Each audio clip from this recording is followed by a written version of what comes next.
Diva. Out the window. Out the window. Yeah, the screen share. Oh. They're already going, girl. They're already going. They've been bad. going. My bad, everybody. My heart, but also gymnastics is near and dear to my heart. And coaching Black and brown gymnasts throughout my life in both New Orleans and Atlanta, I saw that there were no pathways for gymnastics at HBCUs, and wanted to change that.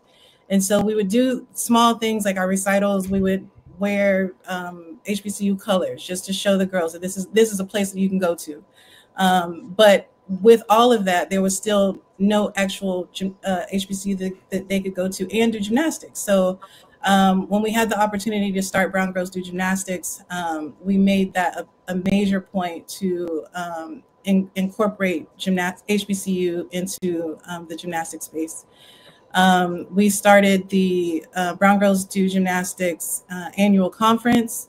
That was a space where people could come together from all over the country, and we would have parents show up with their HBCU gear on. And of course, everybody knows when you're from a different HBCU, you talk junk to that person, but it's always love. And it just became a huge part of who we were. So we started reaching out to schools. Of course, Fisk was the one who answered the call, but Grambling also answered the call. We had our conference on Grambling State's campus, conference at Fisk University, and conference at Clark. So we have been immersed in HBCU culture. We also have Isla, where we have had our camp at North Carolina A&T for 3 years. This is our 4th year being at North Carolina A&T, and camp was at Fisk. So that's kind of where we started. I know that was a long-winded way of saying where we started, but that's where we are. Uh-oh, you're muted, Leela. Girl. But again, that's appreciated, right? Because having an understanding of our foundation and getting some context around it helps, especially as we're thinking about how does this help us move toward future planning. And one of the big pieces about the future is understanding from the perspective of the students, those who are the most impacted by these decisions they often do not have a say in that happen, right? Because a lot of things are top-down process oriented. We want to make sure we're hearing from you. So ladies, we want to make sure that this is a space for you to have your voices heard. So my first question to the three of you is, why does this matter? Why should people care? And how has this set for you personally? So why does it matter? And I'll start with Liberty, and then Liberty, if you could just transition into either Aaliyah or Jaden or Diamond, that would be helpful. Thank you. Yeah, of course. Yeah. I would say for me personally, like why it matters is I think it's just all about the representation that, being a part of an HBCU and doing gymnastics does, because we do know that gymnastics is a predominantly white sport. You're usually lucky if you have a teammate or two that look like you and that you're even coaches like coached by. So I really think it's about representation and being able to be surrounded within your culture and then share other cultures and just be like undeniably you in a space while you're able to continue to do the sport you love. I just think it's so important. I think it's so important for the girls who are currently in the sport or who are currently HBCU gymnasts. And I also think it's so important for the younger generation who want to be able to do, the things that we're doing now and have the space to be able to do the sport they love, all while being able to, again, be surrounded by that HBCU culture. Thank you. Aaliyah. Yeah, like Liberty said, it gave me the chance to compete at the college level while representing my culture and my school. And I feel like there's pride with wearing HBCU across my chest. And I feel like we know that we're building history and giving the little girls, the Black and brown girls, something to really look up to. Mm-hmm. I'm going to also ask Diamond and Jaden to not only talk about why does this particular moment, what does it mean to you, but also HBCU specifically, because Liberty and Aaliyah, you're bringing up something very poignant in that there are cultural things that happen on our campuses that don't happen at PWIs. You see yourself reflected more in the faculty. You see yourself reflected in the food at the cafeteria more. You see it reflected in the things that you see around. And that in itself is a special moment that has the potential of being lost. So Diamond and Jaden, could you also speak to not only what does this mean to maintain the HBCU gymnastics and to build out from it instead of losing it, but why at HBCU specifically? Doesn't that lady look like what's her name? What's the lady's name? Michaela? For me, just Diamond like White. Aaliyah and Liberty said, it's like Diamond is having still. representation Am in I a sport wrong? that lacks it, and being able to show those girls that are No, younger no, than us it's that not it Diamond is White. What's her name? The possible, and lady there are that people that look like us it was that talking about like do Kanye and what we Jay-Z and all do. them. As well as being at an HBCU itself, like you have professors that look like you. She's a Her backup name is singer. Jaguar. Students, Jaguar, right? It's very Yes, inspiring Jaguar. She looks like her. to have people that also have similar backgrounds than you and also share those and build a community for those people that are also coming up behind you to build on that and to also share it with other people as well. Facts. Thank you. Go ahead, Diamond. Yeah, I definitely agree with Liberty, Aaliyah, and Jaden when it comes to just building the community, making history, and you know, being an example or just being an inspiration to the younger generation. But also being able to connect and to build lifelong relationships and friendships on campus with people I was you're down with going to like school with and with rotate her phone to the faculty. left a little Like, bit so we can be like all landscape. that's probably the biggest bothering thing me. that I find important, or like, one of the biggest things that are very important because, like, it's a great um Environment. experience. So No, that helps, because one of the things that we know for a fact is representation matters. We hear that a lot, and it sounds really cliche if we're just saying it without context, but seeing yourself reflected is everything. We also know that you have a better opportunity for mentorship, and building that community and sense of belonging is a game changer for people as we really think about retention in college from year to year, especially at HBCUs. So having programs and spaces like HBCU Gymnastics where you can not only be part of a community, but uplift a community. Those are those pivotal moments that we can't really afford to lose. So again, shout out to y'all for being here and being consciously intentional about uplifting the legacy of what this means, because that is what we're working toward, is maintaining and building on that legacy. As we think about that building process, right? How has this helped you step into leadership positions beyond the mat, right? So we have programs like One NIL platform, Liberty and Aaliyah. Can we start with Aaliyah this time, because we started with Liberty last time? What has leadership looked like for you off of the mat because of what you've learned and grown in through gymnastics? I feel like I've stepped into kind of a leadership position with the little black girls at my home gym, and they kind of look up to me. They ask me questions about how college is, how going to a HBCU is, because like around here, there's not many like predominantly black schools, so they are surrounded by not black people all the time. So they kind of look up to me and kind of look up to me as a leader, because I am surrounded by the culture that they want so bad. Thank you. Go ahead, Liberty. I would say kind of like Aaliyah was saying, like a lot of mentorship.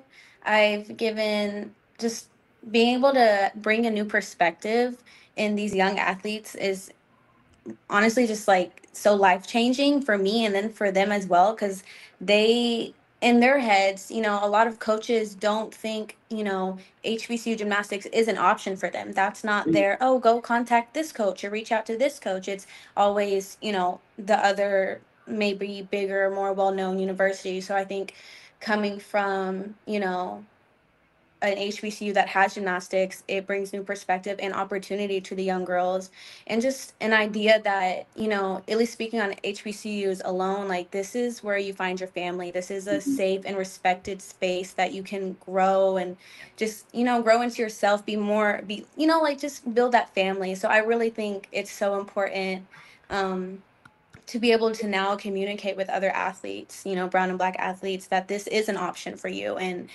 I hope it will continue to be an option for, you know, the younger generation. So, yeah. Again, what both of you are saying is pivotal, right? Because HBCUs historically, HBCUs and PBIs being predominantly Black institutions, have been the option for students who are looking, again, to not only build that family, but to pursue a degree. But here we are talking about a opportunity to engage in a sport that's also been historically minoritizing for folks that look like us. We are often disenfranchised or put out or be made to be the most vulnerable in most of the spaces we occupy. So here's a chance and an opportunity for spaces that are meant for us, created for us, by us. It's almost like that FUBU brand mentality back in the day, to ensure that we're able to take up space in a meaningful and intentional way. So thank you for that. For Diamond and Jaden too, how has gymnastics really allowed you to take on the world outside of the mat? Go ahead, Jaden, do you want to go first or me? I can go. Personally, gymnastics has taught me so many life lessons, honestly. Perseverance, dedication, just so many things that can be used beyond the sport. How to approach hard struggles. There's just so many things that it teaches you that it's limitless, honestly. And just honestly to stick with something and to keep going when things get hard. Love it, that resiliency. Go ahead, Diamond. I'd say it's definitely given me like an outlet to kind of share my gymnastics story. Oops, sorry. A lot of like news channels have reached out to me asking me about, you know, how I got here, and it's all through and because of gymnastics and the opportunity I was able to get through Brown Girls in Talladega and Wilberforce. So, yeah. No, that's perfect. Thank you. And to continue to reinforce these people, I want you to know in the chat, folks are very proud of y'all. They're also talking about their HBCU experiences, and your moms are in here. They love y'all, love you down. So again, thanks everybody for continuing to spread and share the love in the chat and uplift our girls as they continue to talk about their lived experiences. I do want to bring in Jeff as well to talk about two very pivotal programs. I don't want to take up all the space, so please let me turn it over to you to share more about the one NIL program and the one Integration. And I know Liberty and Aaliyah, you've been helping to lead some of those opportunities for HBC Gymnastics with visibility leadership. Can the as well. audience hear So I us can go talk? ahead and turn it over. No, they can't. I mean, us, you're on yes. mute. Like our audience, yes, but not them. You're on mute. Okay. Yeah, like. Thanks for that. You know, I don't want to make it too much about, you know, Yeah, they can hear us talk, Integration. though. I think, you know, we'll learn more about that in time. For me, you know, it's more important for me to kind of tell the why of why we're here. We're really, really, really proud. I'm gathering opinions as we're talking. As an alumni base, Yeah. and me as a business partner He's going to join us for the live these show. young ladies. Afterwards. They go out and they exude excellence, and we're witnessing that real time. Love the fact you know, that when you think about this being the first program, yeah, you could quickly reach the conclusion where you understand just how rare. I wish that Diamond Girl will turn her phone to these young ladies are rotated and so sideways. I'm just sitting here, and you know, each time I'm around them, I think about just how excellent they are, and I think about the opportunity for them to start to think about building their own IP, having their own platform, and being able to leverage that into the future.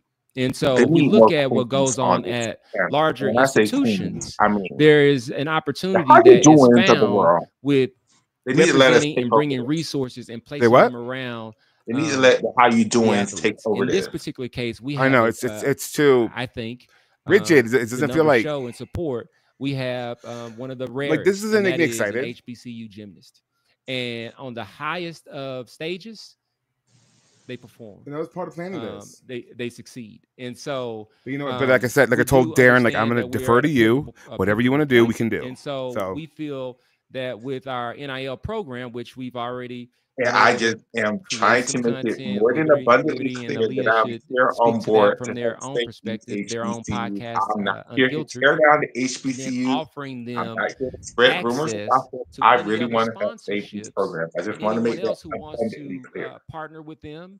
Yeah, because I mean, this is great. Don't get me wrong. It's one of those things like I'm like outward representation of their support for. This doesn't get me excited to want to help out. This is a vehicle. And so it's not one that I mean, I get it, and I am helping out. Like I'm that one that helped put it together. Just, like I had to just be like, you know what? This is not my ego. This is not my thing. This is Brownsville Gymnastics things. And we'll let them do it the way they want to do it. More about why they chose the program and what they hope to get out of it. Because we would have done this way different. Sitting in the backstage, Alex. I'm just letting you know. You what? You have a guest waiting in the backstage. Do you want to go? Who is it? Or do you want me to go? Last name Griffin. Oh, bring in D. Bring in D. Programs like this, like One Integration, like it just gives again, like athletes, like us, it gives us a platform. Do you there? Gives us the ability to share our story, connect with other people. Not even D? It doesn't have to be, in the community. She's waving. From all over. She's trying to hear what they're saying. Just share she our doesn't. story. They can't see. Can you hear me? Okay. Yeah. Hey D. How you doing, girl? Hey. Any young athletes. I've worked so much with your pictures. I hadn't actually met you to talk to you. Hope you inspire someone or make someone Excuse me, I keep coughing. Just something, little stuff like that. Should I turn it up? They can't see us, Miss Griffin. We're just talking. We're just listening to what they're saying. Yeah.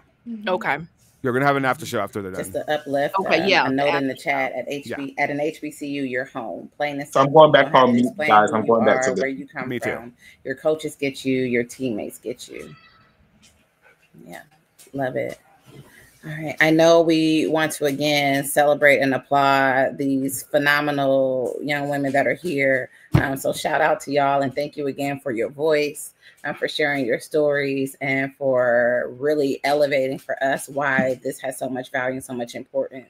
I know we're going to have many other opportunities over time to hear from you again, but I also want to know, we also want to make sure we're taking time to hear from our coaches as well. So we want to do a brief transition, but before we do that, Coach has a video for us to look at briefly. So I want to bring her back into the space, or Jeff, do you have the video? So we can get that shown, and then a quick message from her before we transition to our coaches and trustees panel. Coach, you're on mute. Just a little video from our ambassador, so I will play it. I don't have to necessarily be on the screen for it. Yeah, we've done that in 30 minutes, so it's not that long. It's recruiting season, and the future of our HBCUs has never looked better. I'm entering my 7th year of competitive gymnastics. Oh. I'm a level 6 floor state champion. Hey. I practice 16 hours a week and I love it. I am 8 years old and I won state champ. I competed at Excel Browns for the first time and qualified for state. I'm a level 6 gymnast and a 2-time all-around state champion as well as a state champion on vault, beam, and floor. First or second at every regular season meet. I'm a part of the 38 Club and I am a regional qualifier. I am a level 8 gymnast and I train 20 hours a week. I am a 3-time state and national champion. Hi, I'm Megan. I'm a level 8 gymnast and I've qualified for regionals 2 years in a row.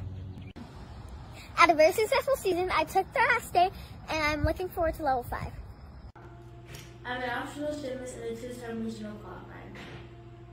I'm Cameron, a level 5 gymnast, training level 7, and I'm a vault and floor state champion. And just like that, the future stays winning. Peace. Oh, I love it. Those are our future HBCU gymnasts, doctors, lawyers, / all the accolades there. So love it. Okay. I'm just making sure I plug in my computer before we lose connection. Okay. Thank you. All righty. So again, we want to take an opportunity to hear from our coaches and trustees as well. We also are going to leave some space for questions or thoughts from the audience. So please feel free to drop those in the chat as they come to you. I will keep track of those, but also know that that is coming toward the end. So be thinking about any words of affirmation that you want to offer our gymnasts or our programs and our program leaders, and be sure to be ready for those in about 20 minutes or so.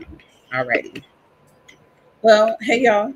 So as we're working to build and move things forward, I know that we want to make sure that these programs are sustainable, that they're kept alive despite the odds and despite what's happening.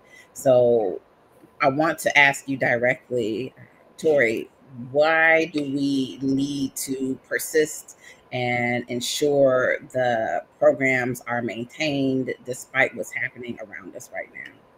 Yeah, but before I get into that, I think I'm going to have to start fundraising for those young ladies that were in the video, especially the ones with the Wilberforce retired on. So I'm gonna get right to that tomorrow and make sure they get some scholarship money when they come in the class of 2035 or something like that.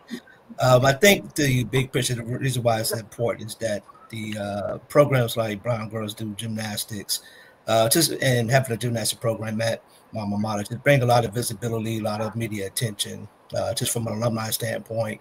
When we learn of the opportunity that the program is going to come to Wilberforce, and it actually came a year early because of the ending of the Talladega program. We had opportunity to get a lot of those young ladies there, but it just brings a lot of attention, a lot of visibility. Obviously, opportunity for sponsorship and fundraising, an incredible amount of enrollment interest. Wilberforce University has seen the interest in has seen a rise in interest of attending to the school, particularly here in the Atlanta area. And also, more importantly, I think it gives those young ladies an opportunity to represent the culture at an HBCU. They get a chance to be themselves by themselves. And Doctor, I love that phrase that you use, FUBU, for us, by us. I remember those clothing, that clothing line, that back in my day. But yeah, I think it's just kind of extremely important. And just from an institutional growth, it just gives the university an opportunity to expand our athletic program. Prior to the gymnastics program coming to Wilberforce had 3 sponsored sports, men's basketball, women's basketball, and now gymnastics is on the forefront. We also added volleyball, women's volleyball, women's soccer, baseball, and brought back our cross country track. So the women's gymnastics team was a launching pad for a lot of our other athletic programs to kind of come to play. When we saw that they were able to be successful in year one, and the interest, we were able to kind of spark interest in other areas in the athletic department. And that's pivotal, right? Because you're talking about the tangible proof of promise and how that allows the institution as a whole, right? Because you have to have that institutional buy-in. You have to have buy-in within the community to really say these things matter, these spaces matter. So to know that that's something that not only is part of the consideration process, but just the reality of you're giving space and opportunity for folks who typically are intentionally left out of everything else or talked about everywhere they go. And that is truly important.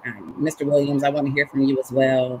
Why is this work necessary? Why is this pivotal? And how do we persist and keep this momentum alive? Well, that's a very good question. But I think that question needs to be answered on multiple levels.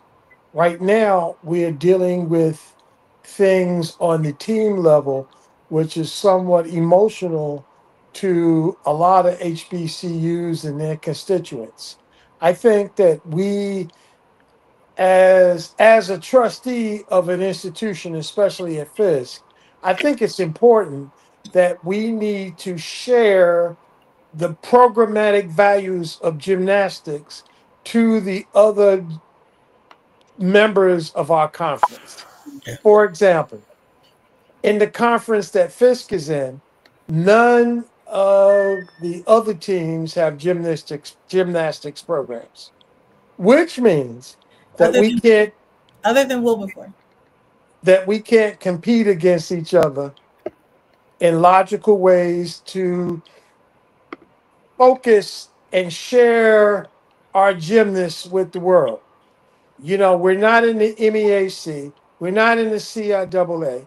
We have to persuade these schools to experiment and understand that the gymnastics program is a program that HBCUs need to be sensitive of, and that there are a number of different young people who are engaged and involved who want to become gymnastics persons from a young age. We've seen film of a lot of these young persons. I haven't seen a lot of the males, but that's something that we need to deal with in the future.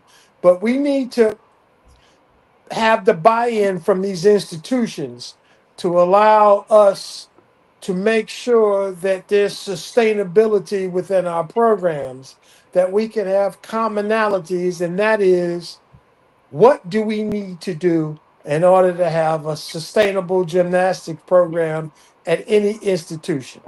We need to be able to compete with different schools, and we need to deal with them with parity. You got to have the right training place. You need to have a facility where other teams can come to your campus and be able to compete.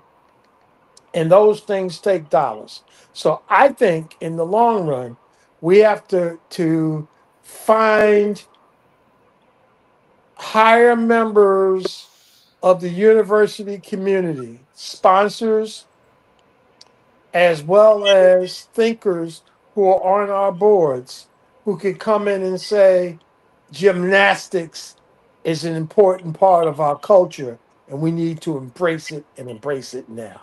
Yes, sir. Jeff, you're on mute. Yeah, I want to jump in here. I would even say that it's strategic. It's strategic. It's a shortcut. If you look at the pool of gymnasts, you're not gonna see any misses. This pool of gymnasts go on to graduate at extremely high rates. They go on to perform well in all walks of life. It is a can't miss thing. And I would even say for me, you know, one of the things that gets me most excited about my purpose is supporting other purposes. And so in meeting Darren, one of the things that she said to me up front, which I almost jumped out of my seats, Trustee Williams, when you said this, is that her vision is to have not one, not two, but 6 of these programs. And so that means that we're in the right conversation with the right people with the right voice, and we just need to, you know, make sure that we all get aligned and work towards the same goal. And that's I actually think we're going to learn a lot more about that on next Monday, when our president comes out and speaks to our alumni base about the plans around the future of Fisk Gymnastics. And so we're anxiously awaiting to hear that. I've heard a lot from the alumni, and the alumni is not willing to go quietly about their love of these girls. And I am just an alum and the founder of One Integration, but I do feel called to make sure that we have a clear understanding and a pathway to support them in any way that we can. Yes, but also in that point, you have to have necessary funding, not spread out for 1 year.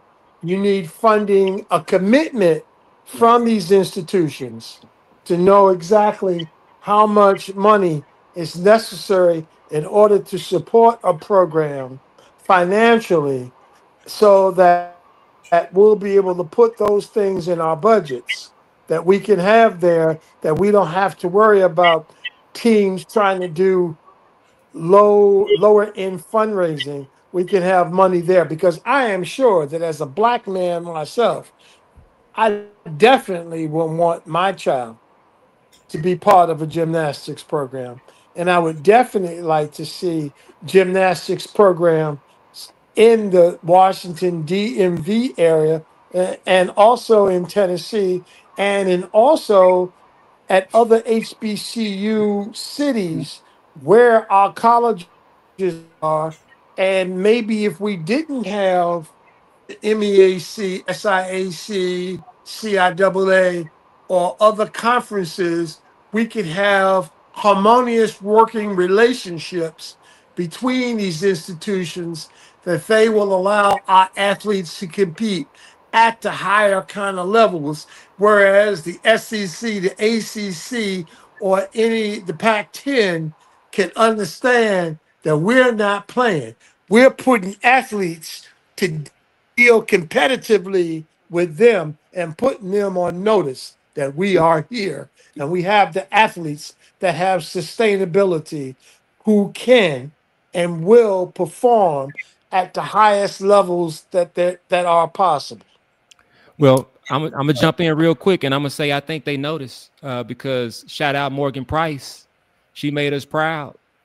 We're still proud, and she's right there with the Razorbacks, and they're happy to have her, and we're happy to see her there. So that proves that our athletes can compete on any level.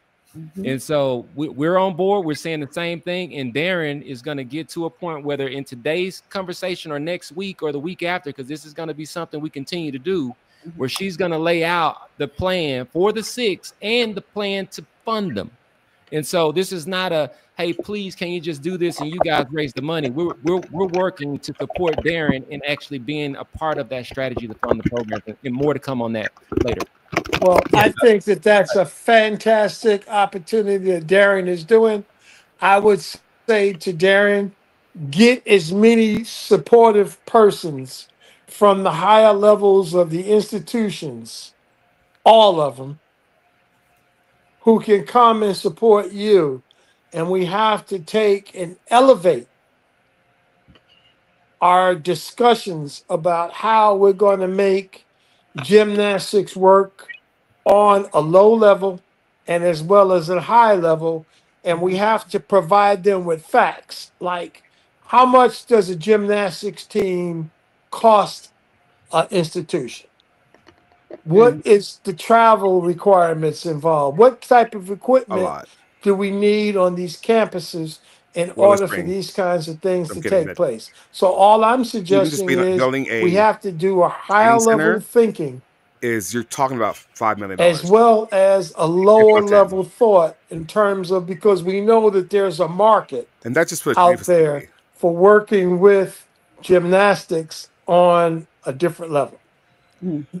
Yeah, and I was going to add to your point, Trustee Williams, that I certainly agree with you about the collaboration, that because we're the other institution in the conference, HBCUAC, that has the gymnastic program.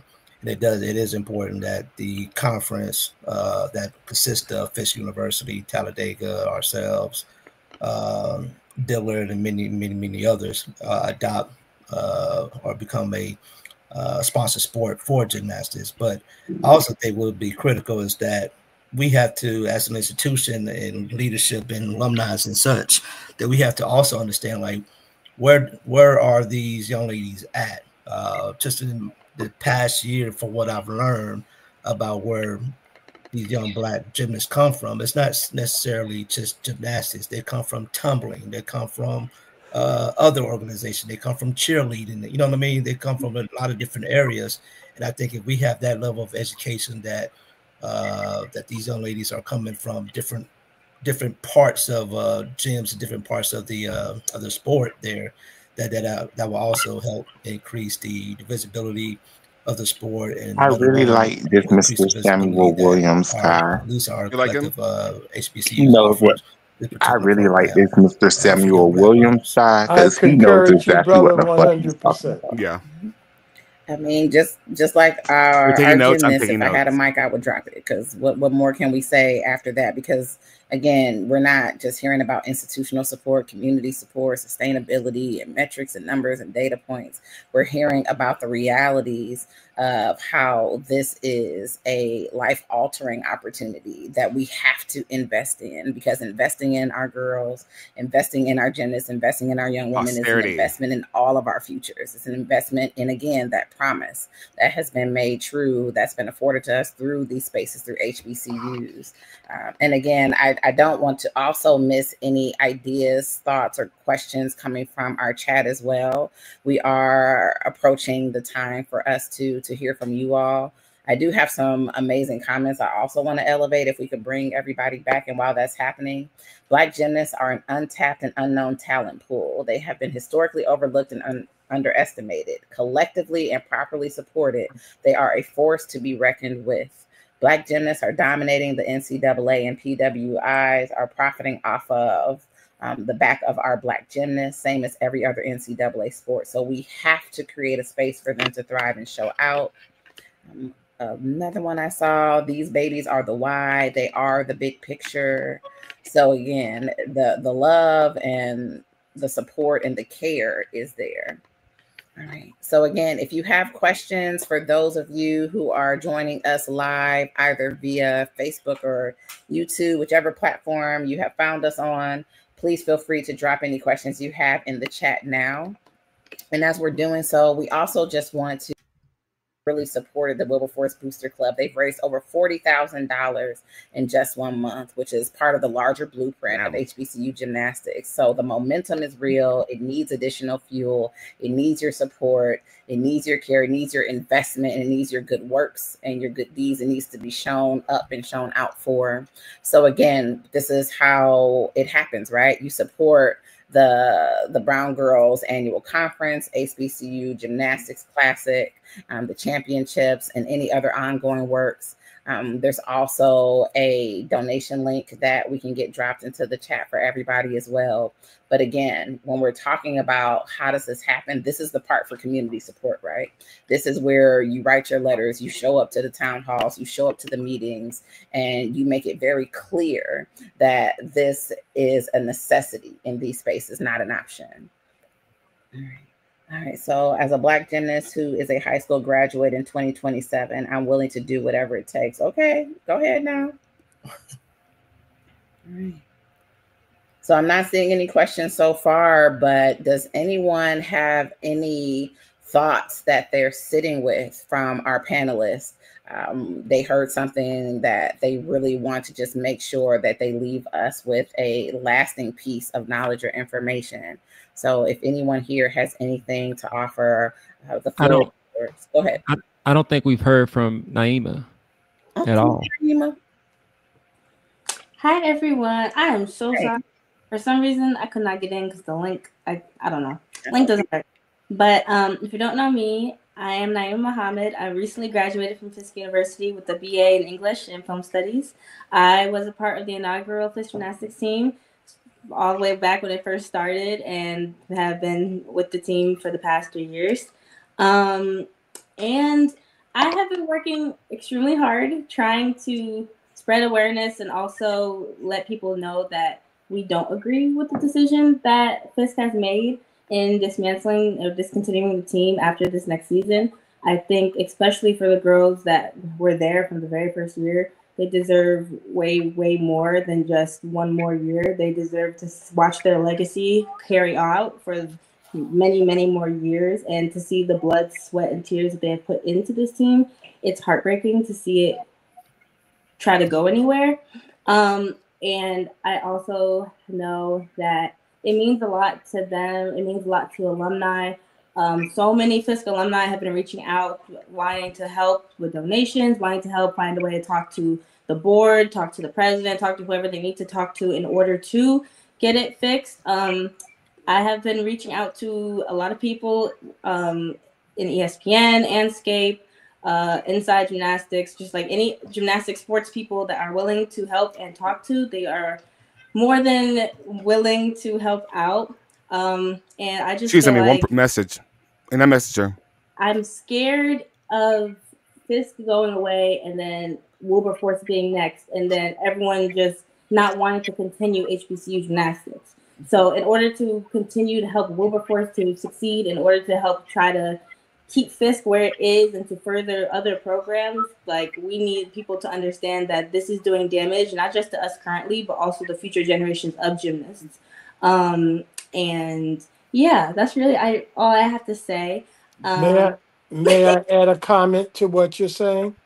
Yes, absolutely.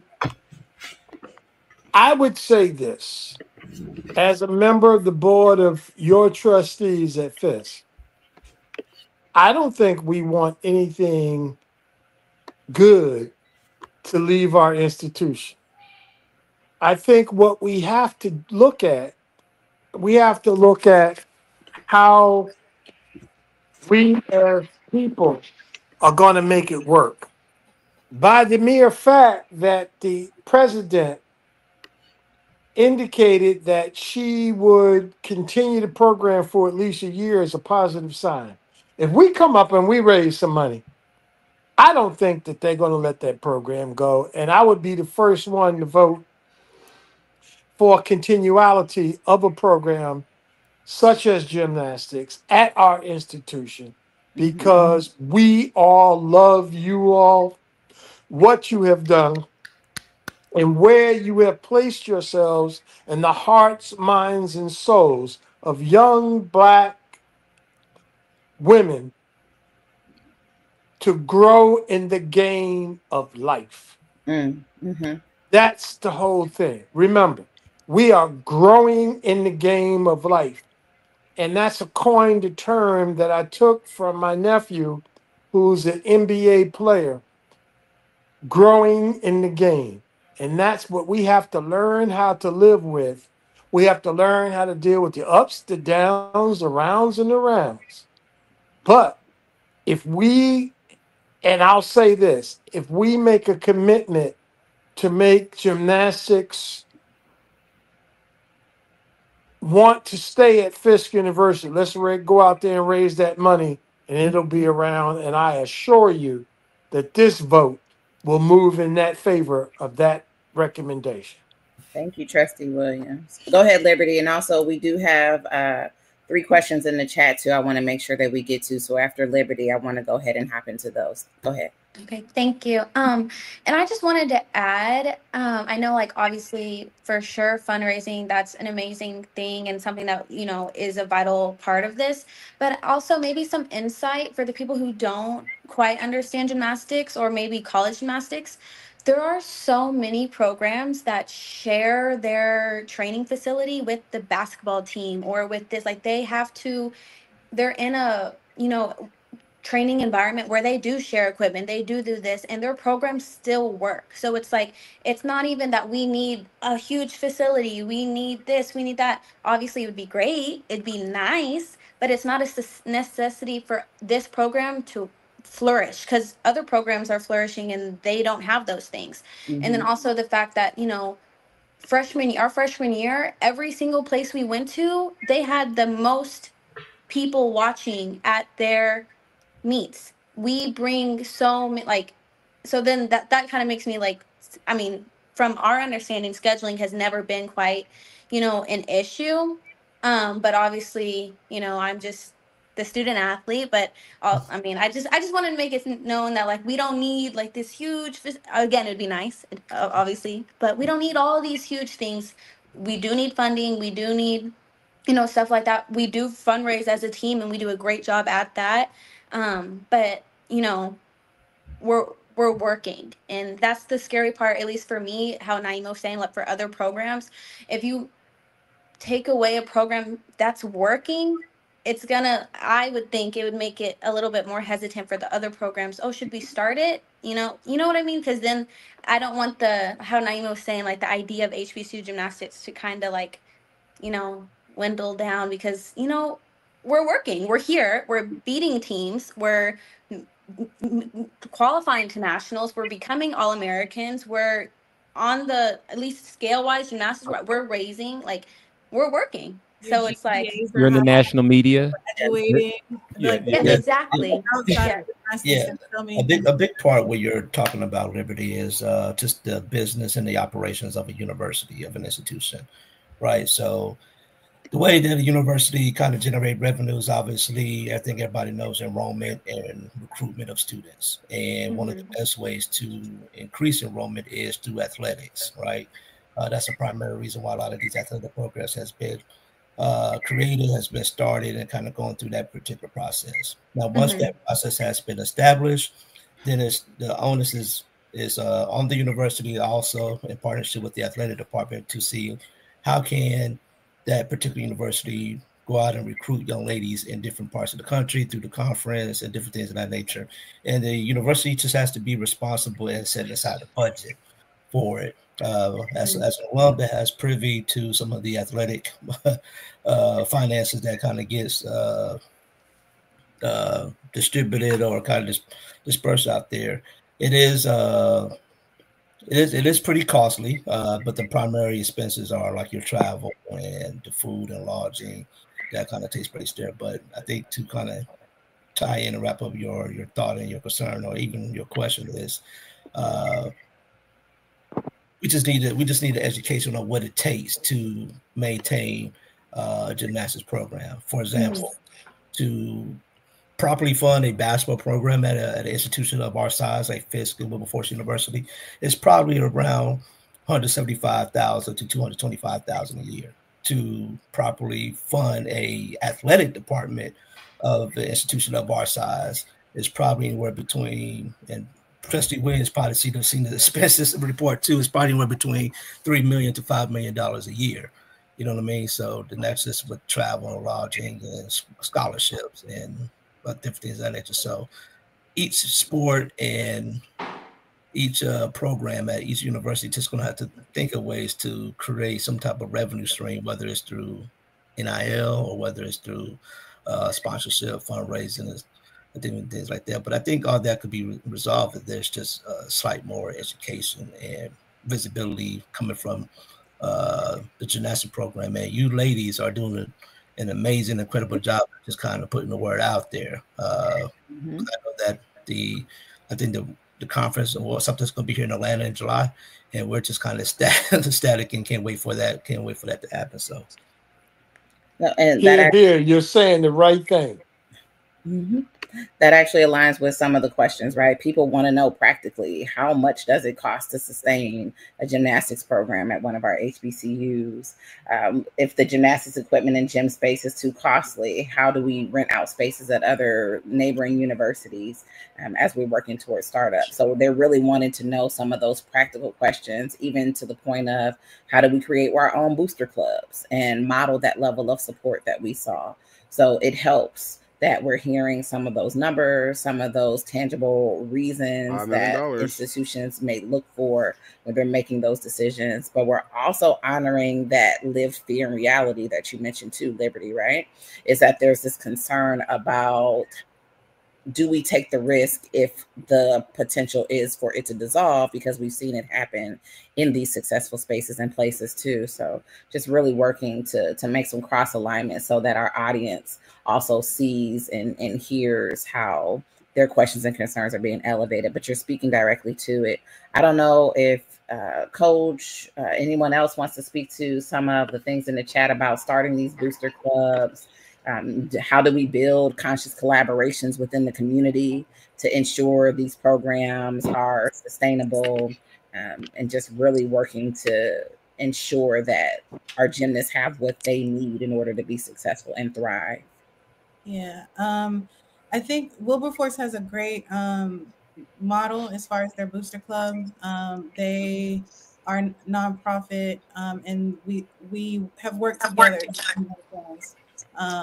They outfitted the entire team this year for Wilberforce as far as their gear.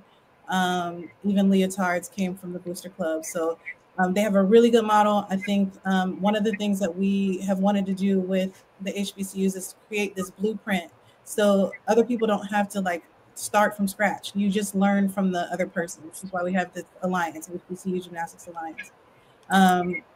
If we all can come together and work together, we can make this happen. We can't do it alone. Liberty mentioned going to these competitions and the arena being filled when they competed, especially their first year. I mean, it still happens, but the first year was like crazy. I don't know if the girls saw, but they weren't Fisk people only. These folks were showing up in their family gear, their Morpho gear. It was HBCU time. It wasn't necessary. I mean, Fisk, of course, would give you your props. You will always be the first. But this was about HBCUs. And so if we can work together. I heard. Oh, girl. Go ahead. Go ahead, Mr. I heard in your conversation. Mm-hmm. I heard in your conversation that you mentioned the HBCU Alliance. Is that what you mentioned? Yes, sir. Okay, I was a member of the board of the National HBCU Alliance, and I'm. Well. Uh-oh. I think he got cut off. That So was a there's great cliffhanger. right. There's the HBCU Alliance, and then there's HBCU Gymnastics Alliance. So the Alliance, it's really big in the DMV area. I feel like that's probably what he's talking about. But the HBCU Gymnastics Alliance is what I was referring to. And it's where the HBCU Gymnastics Classic, or where we plan the HBCU Gymnastics Classic. We're doing that again this year. It'll be in Atlanta in March. We're working through some logistics. But for all of us to work together, that's what it's going to take. We can't be our own islands when it comes to this working out. Fisk is going to have to pull Wilberforce up. Wilberforce is going to have to pull the next person up. We have to do it as a family. Fantastic. So just real quick, I don't want to fail at, again, shouting out Brown Girls Do Gymnastics. They're the reason why we're all here, and the reason why we have someone who knows what is going on guiding us, because if it were me, we would be lost. And so she doesn't like to give a ton of credit to herself. She works behind the scenes, but we should all be very, very grateful. You should also know that this is the first of a bunch of different conversations. I don't know if Darren knows yet. I think she knows. But we got to keep going. So Doc, welcome as the moderator. And we're going to be doing more that of this. wasn't on the spot, right? I got you. We do want to do this again next week. So next Tuesday we will be back so we can answer all those big questions. There's just a lot of information to get out. We do have numbers for you guys. We are working on something that's huge that I can't talk about totally, but Technicolor Political is going to help us. HBCU Plus, or it's now Urban Edge Network, is going to help us. Of course, we have One Two Gration. Tiki Goburn has been amazing to help pull this together. Addicts has been amazing to pull this together. So a lot of people working together to pull this back up. Y'all aren't going anywhere. So Aaliyah. Well, we lost the code. Come back. Another cliffhanger, but she was saying you're not going anywhere. So that's the moral of the story. Well, we all know where we're going to be next Tuesday, because again, there's nothing about this as a maybe. It's truly a movement that's already going, and we're going to continue with the momentum of it, right? So please share, sign the petitions, donate, support in any capacity or any way that you can. And also, again, there's going to be the Fisk Town Hall on Monday, and then we'll see you again here on Tuesday at 7:30 p.m. Eastern. I have to say Eastern because I live in Chicago and it's Central, and I almost missed y'all because I put it at the wrong time myself. The Fisk girls too, they're with you. Yeah. So 7:30 Eastern. We'll see you all again next Tuesday, the 24th. And again, for the Fisk Town Hall on Monday, they do require questions be submitted in advance. They only have a 30-minute window for that as well. I'm not sure if they're still taking questions right now, but I'm sure we can get some information dropped in social media channels for you there. But again, please give it up for our girls for showing up today, our young women for being here and showing out, and our trustees as well, and all of the work and dedication that you have provided. And again, like Jeff said, Coach hates it, but I don't just show up anywhere for free for anybody. Right? If I'm here for her, she knows. She will hit me up, and I say, okay, I'll be there. When do you need me? In 10 minutes? All right, y'all, you got to pull the car over because Coach need me to do something. So there aren't a lot of people in our lives that we're willing to show up for in that way. So when you have folks like that, you honor them and give them their flowers while they're here to really. Are you unmuted? And Coach is one of those people and has been for me since. I can put the year out there. So But again, all of you also have those folks in your life. Please, please represent the Brown Girls Do Gymnastics, the Isla Foundation. Please make sure that these spaces are elevated. HBCU gymnastics has to be something that is sustainable and a mainstay for not just the young women here, but for all those classes of 27s I see and 35s I was seeing in the chat. And even my kid is 6 years old. So I expect in 12 years' time, the way he likes to flip off of my couch, I expect to see him showing up in these spaces as well. But I appreciate y'all. You are loved. You are honored. And I will see y'all next week. And we have an outro video we want to make sure you get. Yeah, if I could say one thing, y'all ladies are beautiful. I definitely respect what y'all doing. Keep doing the good work. To my Wilberforce kids, Diamond and Jaden, please reach out to me. You can follow me at TLou1915 on Instagram, and you Fisk Gymnastics, y'all can follow me too as well. If y'all need anything, please do not hesitate to reach out and let me know. I'd be happy to help you all out in this journey. And before we drop two things, shout out to our Fisk Gymnastics Booster Club as well. I have Morgan Price shouting out Mama Marsha Price and the great work that she did with the Booster Club as the president. So I want to make sure we don't overlook that. And then I also want to say, if there are any other gymnasts that are interested in joining Liberty and Aaliyah as a part of the One NIL program, either reach out to them or reach out to us, and we'll get you more details on that. Mm-hmm. Well, all right, family. That's what we have for you today. And again, I expect to see all of y'all next week. And if there's anything that you need from us in the meantime, you have all the access to our social medias. You heard Trustee Lewis drop his information. Make sure you hit him up as well. All right. It'll be good. Thank y'all. Bye, guys. Bye, everybody. Okay. Why do you have two people on here? Why are you on here twice? Oh shit! Yes, I am on here twice. Hold on. Is he still there? Hold on. Having you just text up is so weird. There's the oh my god, Dean! You look good, girl. You look so good. Oh, thank you. Y'all make me feel so good. Wow. Because I've been like all up in your face and like editing photos or whatever for Gymnastics Today, and let me tell you, just seeing you like actually interacting with you is insane. Oh, thank you. Yeah. So thoughts? I'm just in one of the alumni questioning why we have to get rid of the program. So whatever I could do to help keep it would be great. Yeah. So. Okay, I can hear an echo. Do you have headphones? Echo too. Is that on my end, maybe? No, it's on Michaela's end. Okay. So what did Jeff exactly want to do now? So we wanted to do an after show, just kind of like you, to once again do the call to actions and whatnot. We're live right now on our channels, but we just wanted to like kind of go over and kind of answer questions that people might have had, and also just kind of like talk more at length about certain things that we saw in like the broadcast. Okay. So for those of you who don't know, gymnastics is a very expensive sport for a reason. It is, yeah. The equipment alone costs almost $500,000 just to get like basic equipment. That's a vault, it's a pit, that's all that.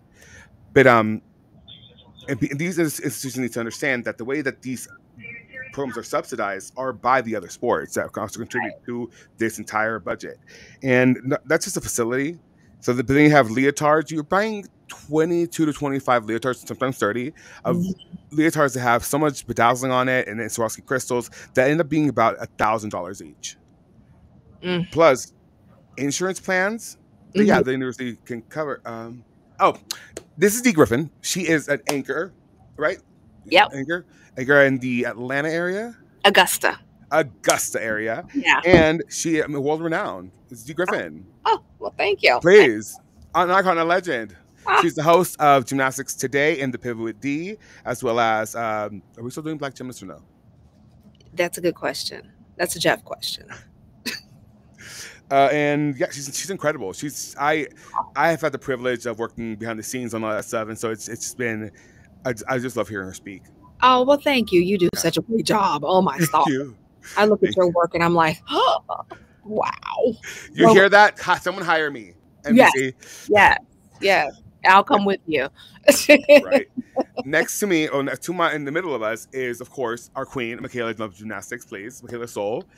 So you can watch Gymnastics Today, on Facebook, and it's on Integration, which integration.com. Go check it out. Mhm. Join the family, Mhm. and what else? As well as the Pivot with D, it's on there as well. Yeah. And what else do you do, D? I'm a Fisk guide, of Fisk University, and just proud to promote anything that the school is doing. And that's why I really wanted to jump behind the movement with the gymnastics program, because we were the first, and we brought this big spotlight on what has become very important, that we've realized is very important in the life of little Black girls, gymnastics geared girls, who really want to do it. I did gymnastics at the YMCA when I was like 10, and I was super tall. And I remember I had one injury. I think I went into a split and my leg never recovered from that. And so I gave up. And I remember my dad came on the floor to get me, like, okay. And I ended up on crutches and all this stuff. But it's just such a powerful sport. And I'm just so grateful to see that so many, girls are embracing it, and boys, but are embracing it. And it's just, it's a very expensive sport, as you mentioned, but it's sad that that's preventing so many kids from having the opportunity to realize their dream at an HBCU. Which is why it was such a predominantly white sport for so long. Exactly. Well, the same is with golf, because, being from Augusta, I'm in the golf mecca of the world, and my son plays golf, and he's been playing since he was 6 years old. He's 14 now. I heard he's great. Yeah, and people would always say, and he's very tall, so they're like, "Oh, you play football or basketball or whatever." And my son's no, I don't. My sport is golf, and golf is very expensive. It takes a lot of money. It takes a lot of time. But once you put your mind to it, the benefits on the end are so astronomical. And also the guiding principles and things that are taught, not only just out on the course or on the beams or the bars, they go beyond and translate in different areas of life. So it would be good if we could keep these programs out there, and also make sure that they expand into different avenues in schools, so that we could have more girls and boys taking part in these sports. It warmed my heart in the last segment to see the video of the kids, oh my God, HBCU leotards on. When I saw Fisk, I had tears, literally, because it's like these little girls are hoping to grow up and attend these schools and have this ability to carry on what they love, but also support an HBCU and show that, our little Black and brown girls have so much diversity, and they're worth the investment. And they're worth the investment. I know one of my close friends, Nicole Reynolds in Washington, D.C., her daughter, Stella Grace, is a phenomenal gymnast. And she is about 10, I want to say. And she is just, oh my goodness, a powerhouse gymnast. And so I'm looking at her thinking, well, she'll probably do it on the collegiate level. But it's sad that it may not be at an HBCU, because by the time she gets in college, will we have any programs left? Hold on. Yeah. We have to meet all doubt with a straight up rebuke. Yes. We rebuke that. Yeah. If the alumni, we're gonna make this happen. People are speaking. I mean, you guys tell me what you're hearing. Have you heard anyone pop up and say, "Yeah, that's a good idea. We should do that. Let's get rid of those excellent girls over there that are winning championships and All-Americans"? No. Okay, so if that's not the case, and I and based off of what I just heard Trustee Williams share with us, I feel really encouraged, and so I don't want to continue to project out this notion of we're giving up on excellence. Yeah, We can't. I hate that because we're not giving up. Like there's so much, and people, I think what Darren was trying to sidestep is what exactly happened this past weekend, where like so much misinformation was out there about the space program. How like, oh, they gave up, oh, this and a third. And that's why, when we first started working with Darren on this, we wanted to mitigate that. And that's why we all deferred to her.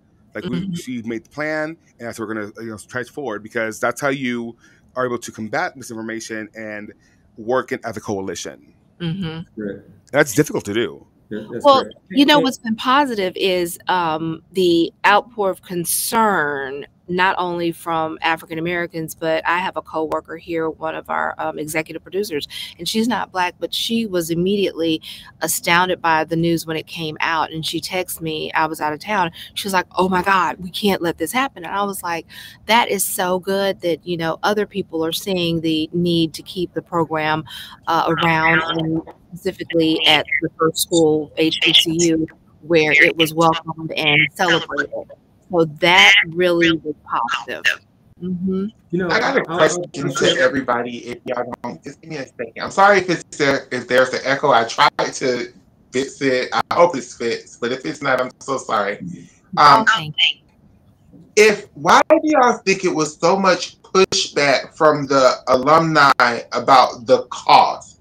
Because to me, as a fan, as a long-term fan, one of the things that I have issues with is everybody is still complaining about how much it costs to send these girls to places and how much it costs to travel and all this other stuff. And I just am so baffled by this. I'm so baffled by this because talking to parents, talking to people in the institution, it's like nobody understood how much the gymnastics program costs. And even for him, I'm not trying to throw him under the bus. I'm just, this is just what he said. It just seems like it's such a pushback for the institution to share any other funds from all the other sports with the gymnastics program. It almost seems like he wants the girls to totally fund the gymnastics program by themselves. And if that's the mentality, it's just going to be very hard, because if you're not willing to share your football funds and the basketball funds, then there's never going to be a gymnastics program unless, we got some super rich donor to just fund it. But like, how do they even expect that to be a thing? Like, that's just so baffling to me. And that's just the most frustrating thing to me about this whole situation is, why are we still arguing about money when y'all agreed to do this? Well, the problem is, I think, and Jeff can definitely address this, we didn't have a lot of funds from the beginning for like other sports.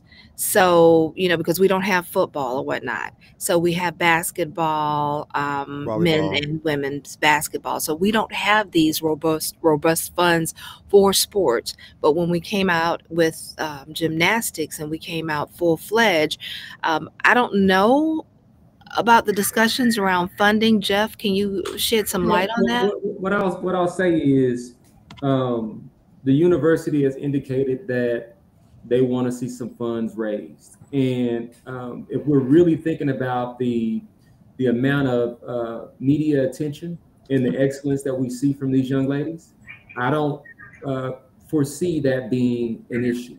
And so that's something that we can address. Now, as far as the dynamic of an HBCU and conversations around funding, these institutions have been asked historically to do more with less, and they've done a great job of that. And so, you also have to factor in that this is a brand new thing, that no one has any trauma or scars from in the past, so they can't necessarily say this is what we learned the last time. So the position of first is always the one where you make some mistakes that you won't. The mulligan. And so, I think that the response is what's most encouraging. If you look at how many alum and people who didn't go to Fisk, they went to another HBCU, and then you go beyond the HBCU community, that is what shows, even more than just on a gymnastics level, but just society and humanity, and you think about the time that we're in, there's a oneness about the people who support this. Mm-hmm. There is not this is just this type of people that are supporting. No, this is everybody who understands the excellence, the implication. It's not even the space. I don't understand. No stakes, like the stakes, like the stakes. How high this is. The high stakes. Yeah. So for me, when I look at our program and the opportunity, I say that I can see gymnastics for Fisk University being what the University of Michigan looks at in their football program. Like this is something that can get clarity, insight, and they perform. And actually, there's not enough spaces for these girls on the high end to be able to compete at HBCU. So it's almost like having the pick of the litter. And so we need more programs. Mm-hmm. We need systematic funding. Mm-hmm. We need exactly like evergreen funding, essentially. Right. Yeah. Right. So, question, just for funsies, who would be the other four schools? Just speculation, for funsies. To start the program? Yeah, which other four? Because it's Fisk, Wilberforce, and which other four for the 6 conferences, 6-team conference? Howard. Ooh. FSU? Morgan. I would love FAMU to have a gymnastics program. You're next to it. FAMU, Morgan, Jackson State. Hey, why not Tennessee State? I mean, what about Tennessee State? I can see the national rivalry. The rivalry is fun. Yeah, and that's a huge funding opportunity for them. I mean, they're in a position to need to raise some funds, get some visibility, and so maybe gymnastics is something they would consider. Yep. Do you guys think we would ever come to a point where we could have enough schools to have our own conference? Maybe. I would love that. Yeah. That would be really awesome. Network. Yeah. How many schools do you think it would need for our own conference? At least 10. I'm gonna say. Do you think 10 max? Well, yeah, to have it like be a sustainable, like competitive conference. Yeah. Yeah, these conferences are large nowadays. I would say, Darren has a plan for 6, and so that's why I added to 4 more. I think, what I've asked for is for us to sit down and figure out, in her opinion, since she's the knowledge in this area, which ones do you think would be, and let's rank them. And then from there, let's go to those colleges and position it to them with a plan to how this would be funded. Now, I'm probably oversimplifying, but that's what her plan is, 6 total. Well, I like what Nisha's saying. Can we try to get Fisk in good standing before we try all these other programs? Yeah, that's the goal. Yeah, that's the goal. And I think that, we as people of color, we have lots of ambitions, and sometimes I think when we're starting new things, we're chasing chickens, right? Sometimes we just need to focus on one chicken and grab it, put it in the bin, make sure it's fine, then go after another chicken, because if you're trying to chase 10 chickens, you're not going to catch anything. You have to start with one, make sure it's good, then go to the next and make sure it's good, then go to a next and then make sure it's good. But we'll get there. We'll get there. I was gonna make a joke. I was like, don't do it. Oh, the good thing I chased roosters. Okay, so as far as moving forward, because I'm willing to promise to do these live streams and try to bring as much or leverage as much of our audience as possible, but I think we should present to Darren obviously, but what can each of us commit to doing? Because actions speak louder than words. Well, I heard for one thing. So do you want to talk a little bit about what you do on gymnastics today? Yeah. On gymnastics today has been really great because I've been able to get up close and personal with the gymnasts and the coaches as well to talk about the program and what it has done for them and what the sport has done for them and how they have made great strides. It's been just really powerful to hear how gymnastics has played such a part, that echo, yeah, a big part of their life. I wonder if, do I need to put on AirPods or something? I can find mine, and maybe that would help. But how gymnastics played a big part in their lives, but also what they gave the sport and how it helped them in, you know, down the line in life, and it helped them when they had to make those pivots in life because of, you know, maybe an injury or whatnot, and how they were able to use the foundation in them that was, you know, built upon gymnastics to make those positive steps in life. And it has been so interesting and powerful. I love your interviews. Yeah. Oh, They're so good. thank you. So good. Oh, thank you.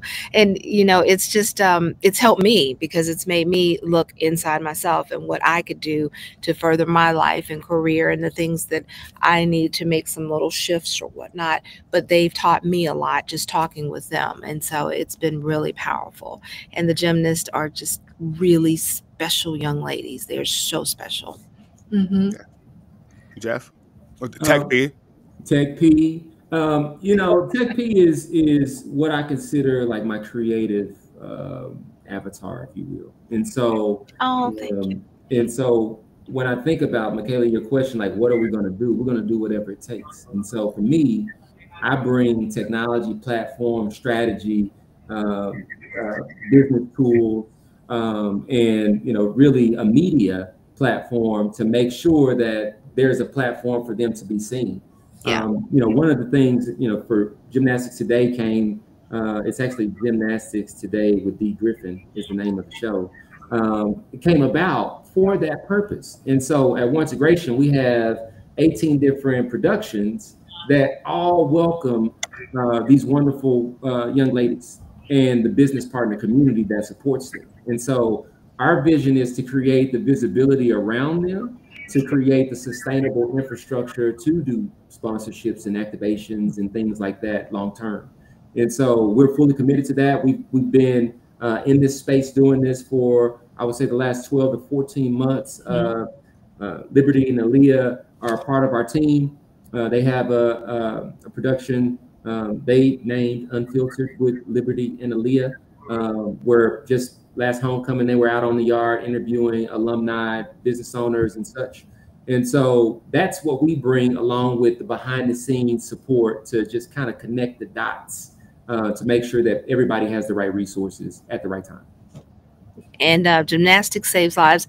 Why does Dee not post on YouTube? I would thank you, Jeff. We need to go ahead and get the get those on YouTube and you know. So we have a page. I made the page. I just don't know where the page is. Okay, you'll get back with us on that. Yeah, I'll ask Frank. He's off in Ghana right now, so. Yes, I text him to say Happy Father's Day, and he's like, you know, I'm in Ghana. Jeff, you can do his imitation. You can imitate. Oh my God, do it! It's so crazy. Do it. Do it. Do it. Oh, yeah, I'm busy right now. I'm gonna call you back. I'm gonna call you back. That's exactly what it is. He said he was in Ghana. He's like, you got to be here. You got to do this, D. You got to come here. You got to come. I said, that's on my wish list, Mr. Frank. I want to be there. So it's in I Ghana. I want to say, hey. Also, Gymnastics Today is on YouTube on O2GTV. Yeah, it is. Yeah. Okay. One Integration O2GTV. You can find it there as well. Yeah. So, final thoughts on this, so we can let the kids go. Let's start with D. Final thoughts. This is a movement. And we've all got to not only join, but continue to commit ourselves to staying with the movement and seeing it through and seeing it excel. We just have to make that commitment. Like I said, it's an expensive sport, so is golf, but we make that commitment because it's for the betterment of our children. Yeah, I'll jump in, and I want to overcome the notion of it being expensive. It's so few of them and so many of us. Right. And so if everyone is contributing, then it's not expensive at all.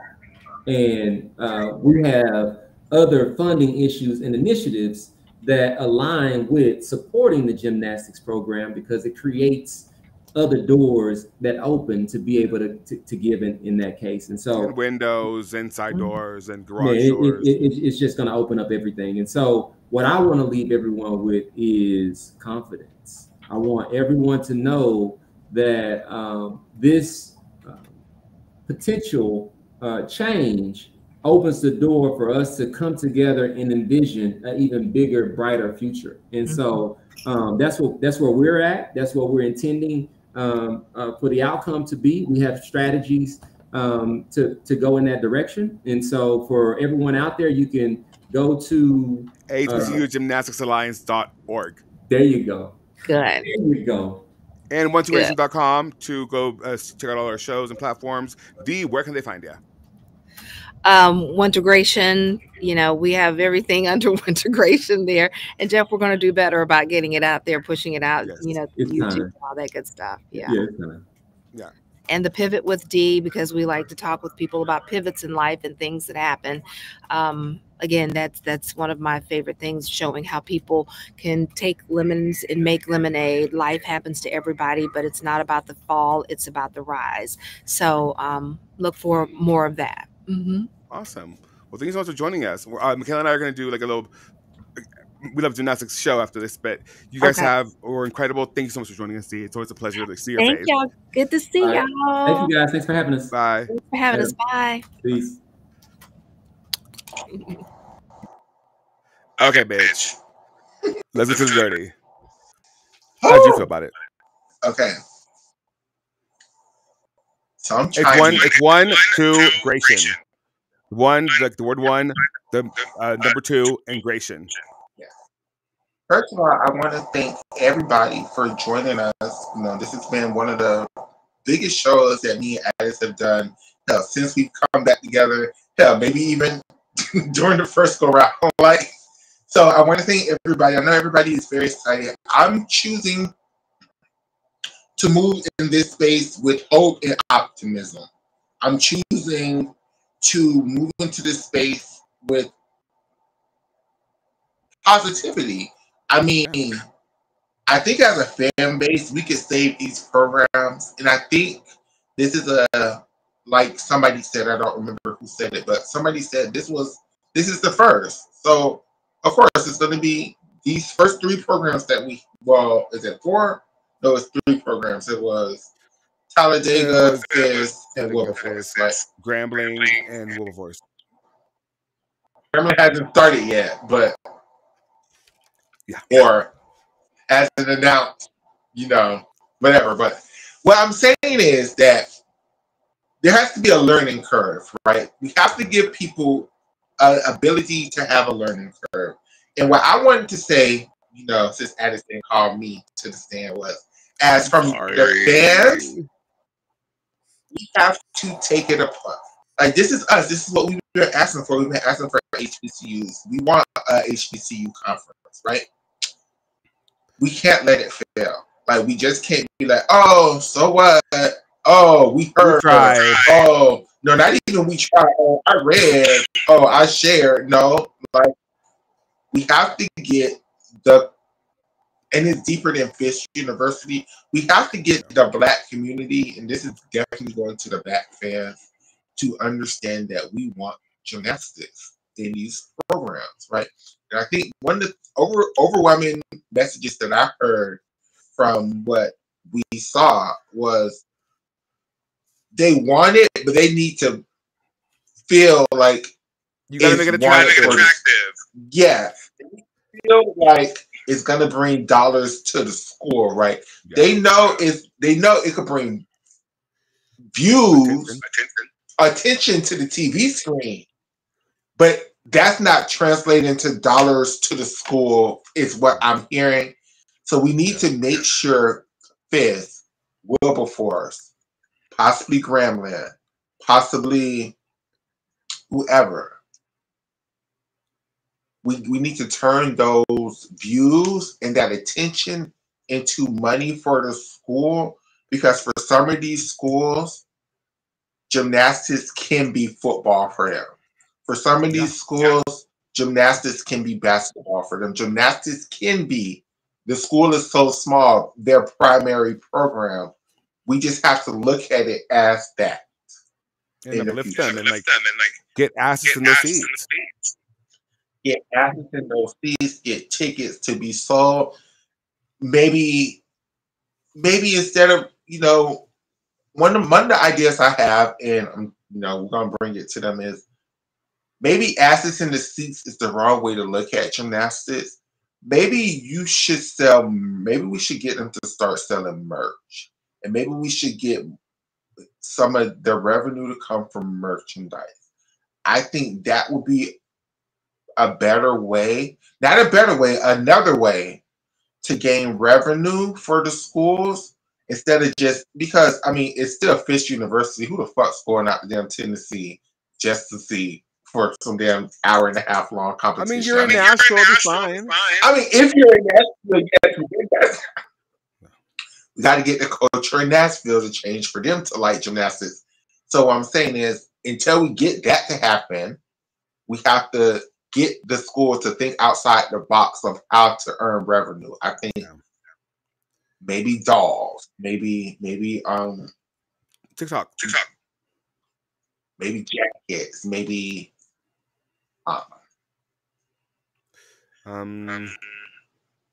leotards. Maybe actually sell the leotards.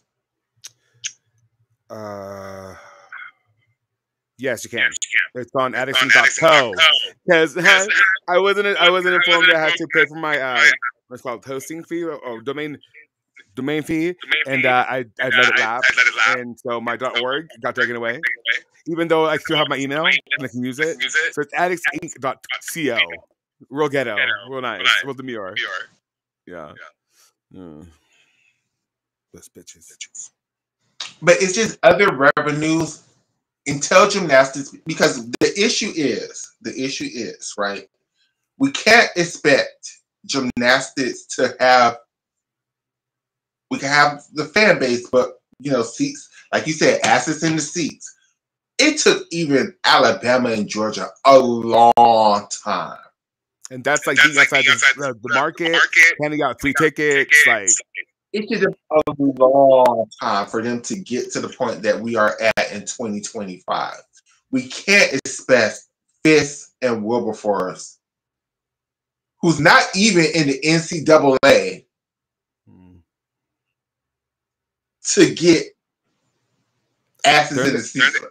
They're in the NAIGC, right? Something like that. NAICG. I think. Something obscure. We just have to we have to think outside the box with these HBCUs, right? It's just never going to be like LSU, where they can be like, hey, we're LSU. If I still work with Lamar, I could get that on billboards. I'm for sure I can. And we just have to support when they're on TV. We have to watch. Like when they're doing something, we have to. It's great to be like, hey, yeah, Fisk, okay, LSU, or hey, yeah, Fisk, oh, UCLA's on, so let me watch. Like, we have to actively be invested in their results if we want the programs to succeed, because homeboy daddy, and one of the things that really it was so positive. I'm not, let me choose my words carefully. The meeting was going so positive, and then the men started speaking, and they're just like, oh, they just let the air out the room, and you can feel everybody just deflated, like, ugh. It's always the man. Always the man. Like, you can't take us anywhere. The girls was going, it was eating, everybody was so positive, and then the men started talking, and the air just. Because at the end of the day, all the guys just want to be girls. Like, everybody's gay, but some of them just don't accept it. At the end, no, I think what it was for the air out the room is, at the end of the day, when the girls was talking, we was talking about hopes and dreams. When the men started talking, they started talking about dollars and cents, and it was like, which is gay. No, they don't have to, fuck men, but they're still gay. So they don't have to be a certain men, but they're still gay. Nisha, you're right. You're absolutely right. It is hard for them to find it. They were on ESPN. They were on ESPN, but no, Nisha, you're absolutely right. Like, and one of the things that, And I'm going to challenge these damn schools. I don't give a damn if they don't like it, because at the end of the day, you could all be like, fundraise, fundraise, fundraise.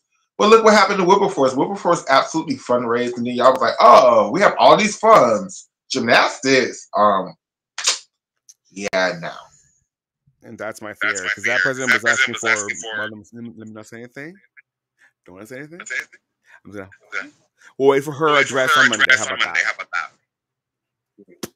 It's just that's a very big thing with, you know, you can say fun, fun, fun, but at the end of the day, if the school just don't want it, I would much rather. Or if the funds get mismanaged. I would much rather if Fisk, like, the thing that gives me hope is Fisk is acting like they want to save the gymnastics program, right? Whereas other schools, when they said gymnastics was ending the next year, gymnastics ended. So let's hope that we can actually fix this, and, you know, fix the mistakes, make it better. Like try to really not do it right this time, but like definitely put the effort and all the attention and convert that into actual action. Because again, visit HBCUGymnasticsAlliance.org, donate $5, donate $8, donate $10,000, donate $8 billion, and then give us some money. But donate. Like, I don't care if you have to, if you can't afford to pay your kids, you can't afford to go to school, your mortgage, send it to them. Send it to them. Yeah, your lunch money, send it to them. Yeah. When your baby daddy piss you off this month, and you be like, fuck that shit, I'm gonna have an abortion. And he like, you damn bitch, here go the money. Do it. Send it to them. Send it to them. And have the baby. Have the baby and send it to them. Like, I'm so sorry. Because they can raise the gymnast. Period. See the business there. Period. Yeah, but if you have gas money, send it to them. Period. Yeah, send it to them. Yeah. Period. Any loose change, send it to them. Yeah. Oscar, are you still watching? You get off for like scholarship money. 10 minutes to finish the game that we were doing. I mean, just like, what was the? You were doing All Stars. What? We're doing okay. I'll do it with you, Addicts, and then, you know, watch he comes on. Watch he comes on here. I would do it with you. We were doing the All Stars of the Continental Championships, right? So the game was, you have to pick an all-star team, but, you know, a 5-person team to do qualifications, team finals, event finals. You know, we're just doing team, not all around it in individuals, right? Okay. But you can't pick, like, your 5 all-stars can't be from the same country. You have to use at least 3 countries to make up a team. So you got like, let's say if you're doing the Pan American team, right? You can use 2 Americans, 2 Canadians, and maybe what did we do? We did 2 Americans, 2 Canadians, and the girl from Panama to do vault, right? You can pick it. You can pick your team however you want to construct it. What is her? We just using the scores they did at the Continental Championship. So okay. The only issue is with, like, Helen Kemerich, right? Because she did get hurt, you know, you can't use her because she got. Yeah, don't bring that up. Let's crawl over again.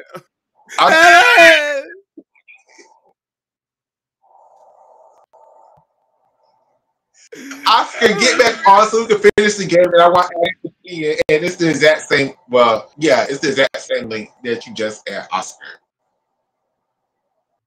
Can we post it to the fundraisers? Yes. HBCUGymnasticsAlliance.org. So, out of the 3 continental championships that we've done, right? I want your all-star teams from each continent. Now, me and Oscar, to make it easy, we just used the same team. Like, we picked the girls, and we decided which girls would be on the all-star team. Right. Oh shit. So let me send the link real quick. Paste and send. Okay, it's in the chat now. At least you're watching on YouTube, then it's not in there. Okay, you're watching on YouTube, so let me go to YouTube. Oh my God. Not the storm. Oh yeah, we're supposed to have thunderstorm here in a bit. Oops. It's okay. We'll deal. Okay, let me see. Here you are. There's a stream. Mute this. Okay, let me send it to her. I can hear myself singing. It sucks. Okay, there's a link in the YouTube chat. Okay. So let me see. Okay. Okay. 5 persons from each 5 continent. people. Okay. So in Europe. Wait, no, don't say anything. Let me find out. Hold on, I don't want to mess up. But just remember, you have to use at least 3 countries to make up a team. You can't just make a team out of 2 countries or 1 country. You have to use at least 3 countries. You can use more than 3 countries if you want to, but you have to use at least 3 countries to make up a team. Right. Okay. I'll have you know, I haven't put 1 American on my Pan American team yet. And there go Oscar. Hey, too. What were your thoughts, Oscar, on the thing we just did with HBCUs? I thought it was really good. I thought that it was great to hear about what the program means to the gymnasts who are actually part of it. It was a little unclear if any of them were coaches for the program. Do you know about that? What'd you ask? If any of them were actually coaches from like the Spirituality or Wilberforce.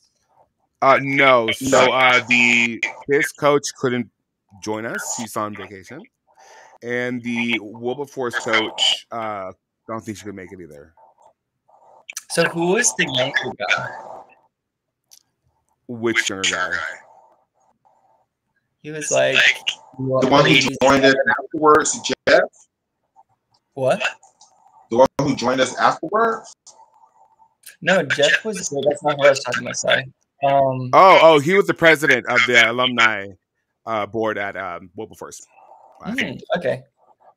I thought that it was interesting to hear from the trustees' perspective, and I was kind of relieved that someone was thinking the same things that we were all thinking. And the trustees, for those who don't understand the system, I should have been explaining this. They're basically the people who fund the things. Like, they're basically the money, right? So the trustees is the bank for the school. Yeah. And I like that. What was his name? Jeff? Yeah. Jeff and the gymnast Muhammad was her last name. I can't remember her first name. She spoke at the end. Yeah, Naima Muhammad.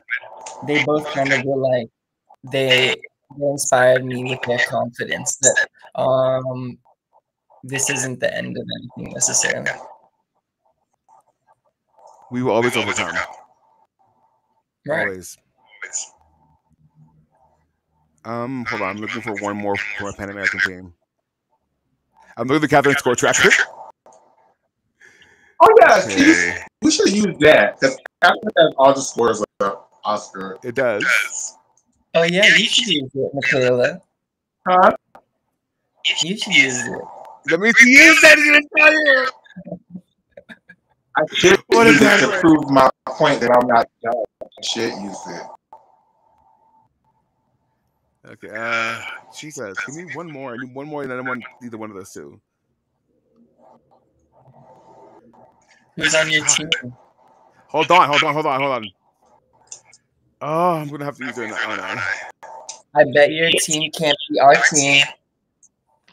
I don't care. That's the point of this exercise. Which continent is going to win at the end of the day from your team, though? At it. Huh? Which continent think is going to win? Oh, so I'm doing Pan Am first, and then I'll do Asian, and then I'll do European. Okay, so can we finish saying our results while you're doing yours? Yeah, go for it. So let's take a step back because we was rushing through to get to the Fisk thing. Let's go back to Beam, Oscar. Okay.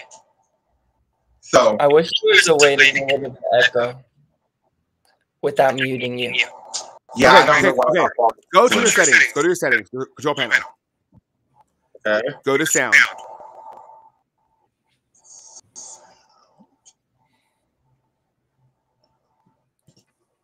Then go to sound and then output.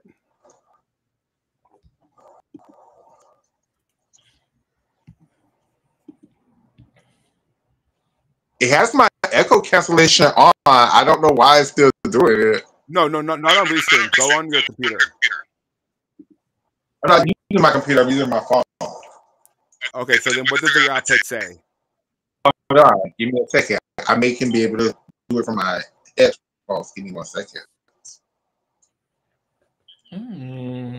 Yeah, Shannon, you did miss a lot. But don't worry, you can watch it all back whenever you want at your leisure. Not leisure. I love that. A leisurely woman she is. Shayna's resting and recovering. Of course she is. Who wouldn't be after this weekend? Goddamn. I don't even know how I'm awake right now, honestly. No, I've slept like pretty much all morning. I woke up to like 80,000 messages, but it's okay. I'll deal with it. I don't want to choose her, but I'm gonna have to choose whatever. I'm doing it. Yeah, you better do those numbers. A lot of numbers. All the numbers. I love the best numbers. Can y'all hear me? Yeah, we hear you. Yeah. Is there still an echo? Oh yeah, but the mic is kind of muffled. Can you switch to your phone mic and like output on your headphones? Oh, see. Now you asking for too much. Hold on. You're asking for too much edit.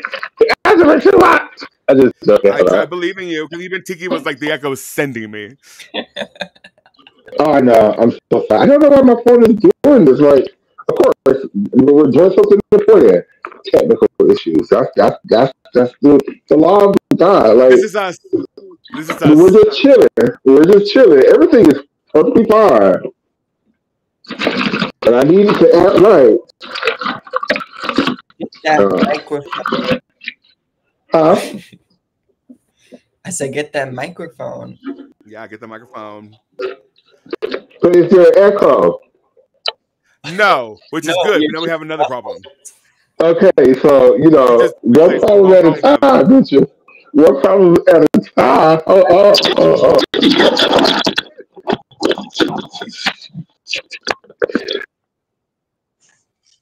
It's better to be muffled than echo. Better is arbitrary. Absolutely. Subjective.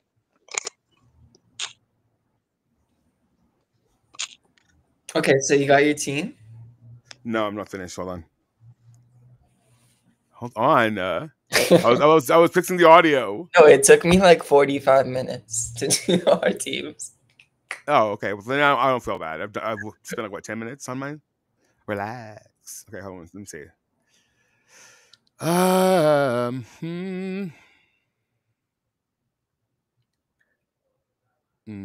and Nisha, you should make teams too and post them, or join and explain.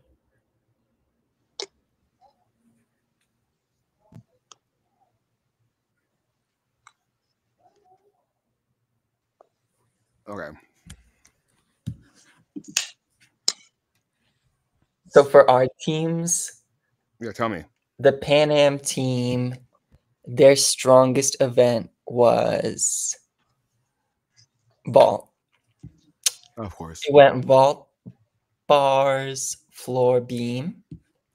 For the Euros team, their strongest event was beam. Then their second strongest event was bars, then floor, and their weakest event was vault. Okay. Then at Asian Championships, our team, their strongest event was beam, followed by vault, then floor, and then bars was last. Really? Mm-hmm. Isn't that interesting? That is interesting. Okay, I'm almost done. I'm trying to have like a balanced team, but it's so hard right now. y'all hear It's me now? difficult. It's so difficult. Yes. Yeah. Is there Could you not echo? hear what we were saying? No echo. No Is the echo. microphone better? Somewhat, yes. Okay. It's It's great. bearable. It's bearable. Great. You're here. This is It's the best bearable. that we got right now, so I tried. I tried. Were you able to hear what I said about the teams? I was trying to connect these earphones. I wasn't paying guys no attention. Beautiful. Sorry. No, you're good. At least you fixed it. Proud of you. Proud of you. I'm almost done with my Asian one. Oh shit! Fuck! Okay. You can't put. Damn it! Okay, hold on. Go ahead. Don't mind me. Yes, two people on a team from one country. Okay, so Oscar, let's finish our results. Okay, we have way more people watching now than we had before. Let's just recap of what we did so far. Okay. Wait, I want to repeat what I said earlier if you really didn't hear it, because I thought it was interesting. For our Pan Am's team, their strongest event was vault. Then it went bars, floor, and then beam was their weakest. For our Euros team, their strongest event was beam, and then it was followed by bars, then floor, and their weakest event was vault. And then our Asian Championships team, their strongest event was beam, and then it was followed by vault, then floor, and their weakest event was bars. So really? they're all different. Yeah. Wow, that's surprising to me. So how do you want me to go through them? Let's go by slowly. Individual event. Where we place them. Let's name the team that we picked again. Because before we only had like 5 people watching. Now we're almost at 100. So okay, I'll introduce the country, and then you say the gymnast. Wouldn't it be the continent? The continent. That was very close. Consonants from the meets. Okay. From Team Pan American Championships. From Team Pan American Championships, the team that we put together was Jayla Hong, LaMonica Fontaine, Cara from I was about to say from Pan Am, from Pan America, from Panama. I'm so sorry. You're getting there. We picked Esley Rivera because we had to, and her scores. And who did we pick? Was it? Oh, the girl who won balancing at Pan American from Canada. I think her last name is Reddick. Yeah, good memory. Was Jayla the first one you said? Yes. Yeah. Okay, from Team European Championships.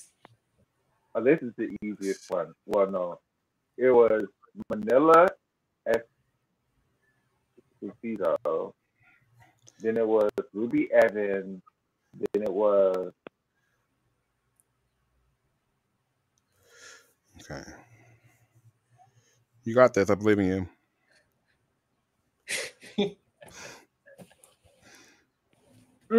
It was Nina Joao. It was.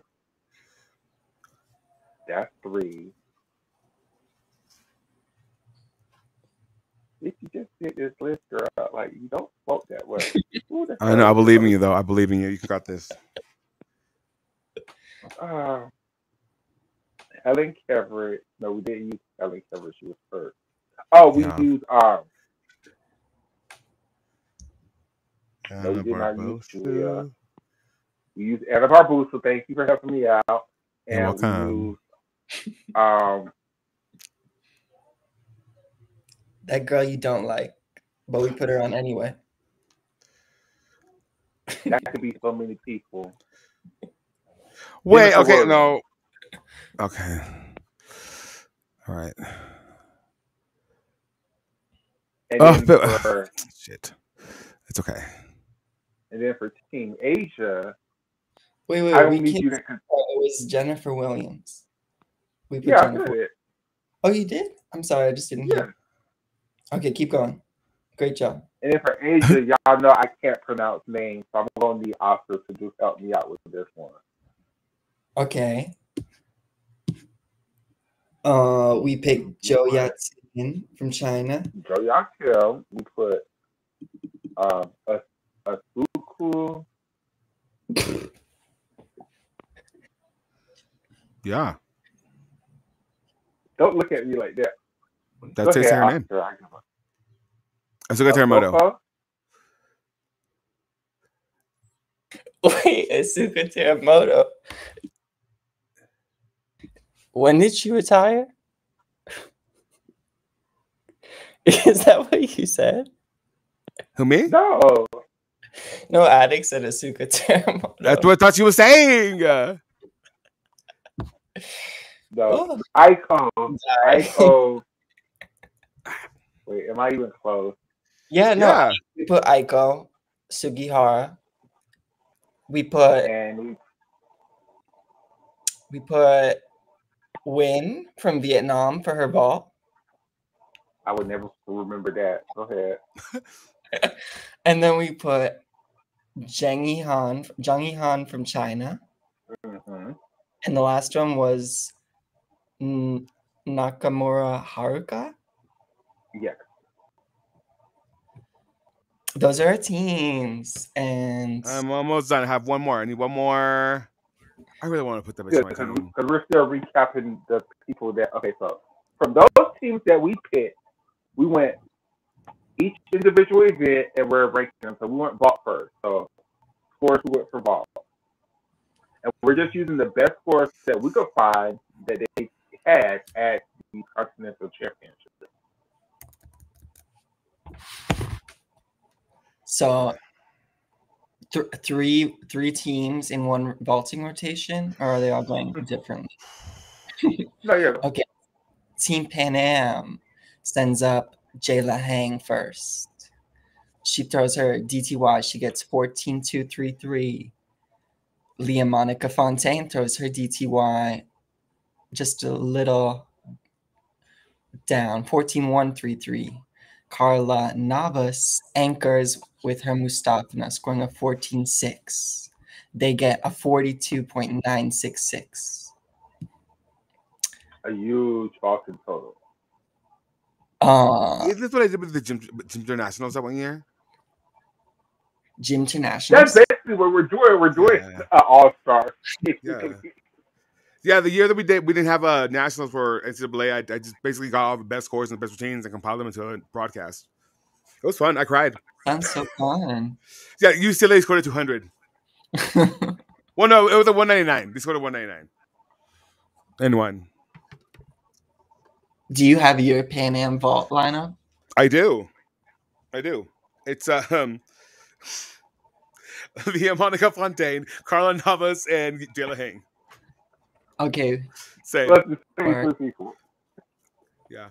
Great minds think alike. My team is the Monica Fontaine, the young lady Calixte, who just for the please, and then Navas, Hang, and Hardy. Oh, good. What events did she do? Hardy. See, no, I almost picked Hardy for our team too, but wait, who's your team? It's Gabrielle Hardy. What's Calixte's first name? I forget it. Alyssa Greer. Greer, yeah, Alyssa Greer, something like that, yeah. And then Navas and Hang and Hardy. That's my team. Who's your European team?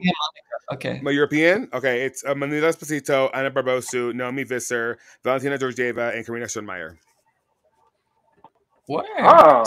Strong vault lineup too. Let's get to Euros vaulting. Yeah. Now the European teams are vaulting. Wait. Let's get his Asian team first. Who's your Asian team?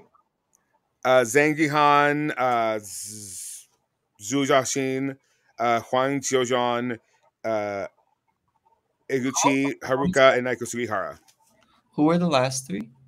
Huang Xiaoyang, Eguchi Haruka, and Aiko Sugihara. Which team What is the country second do to they last? compete? Korea. Huang is from Korea. Eguchi and Aiko are from Japan. Okay. What's it? Eguchi? Eguchi. Eguchi. Okay, I just don't know her. I'm sorry. Oh, okay. And then Sengi Han and Zhou Yashin. Great. Very similar to ours. Yeah. So, have you done your total at it? I do the math too. Yes. I have to go back and find these bitches again. God. Okay, fine. I'll pay me the That's money. what we're gonna do. Shit. Okay. I thought about that. I was like, I should probably writing the scores down. So I haven't. No. Okay. Of course, I didn't do that because I'm stupid. All right. There's my fucking team. Okay, hold on. You guys talk as I do this in silence. Okay. Next is Team Euros. They're trying to match Team Pan Am's 42,966 vault total. First up, they have, who is that? Oh, Anna Barbosu. She scores a 13,433.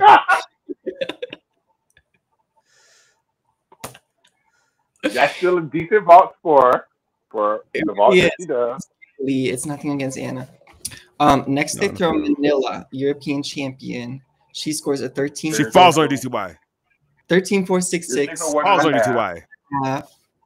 And to anchor, they have Ruby Evans with her DTY getting a 13,966.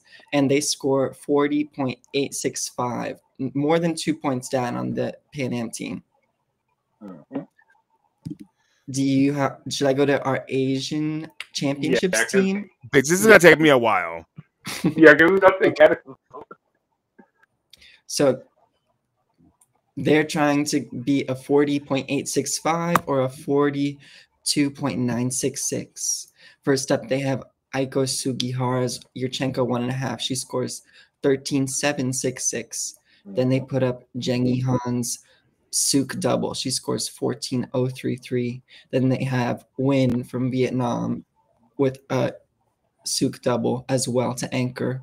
She scores 14.0 even. They total 41.799 and are in second place. Word. So after one rotation, All-Star Team Pan Am is in first place with a 42 and some change.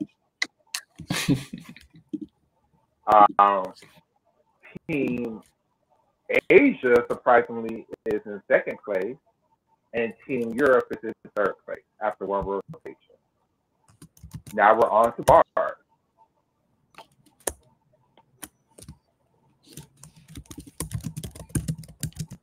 Wait, I'm gonna type it in the chat. Okay. Give addicts all the time they need. Please, thank you.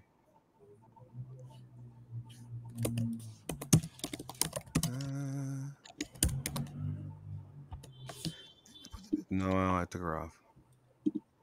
Well, fuck it.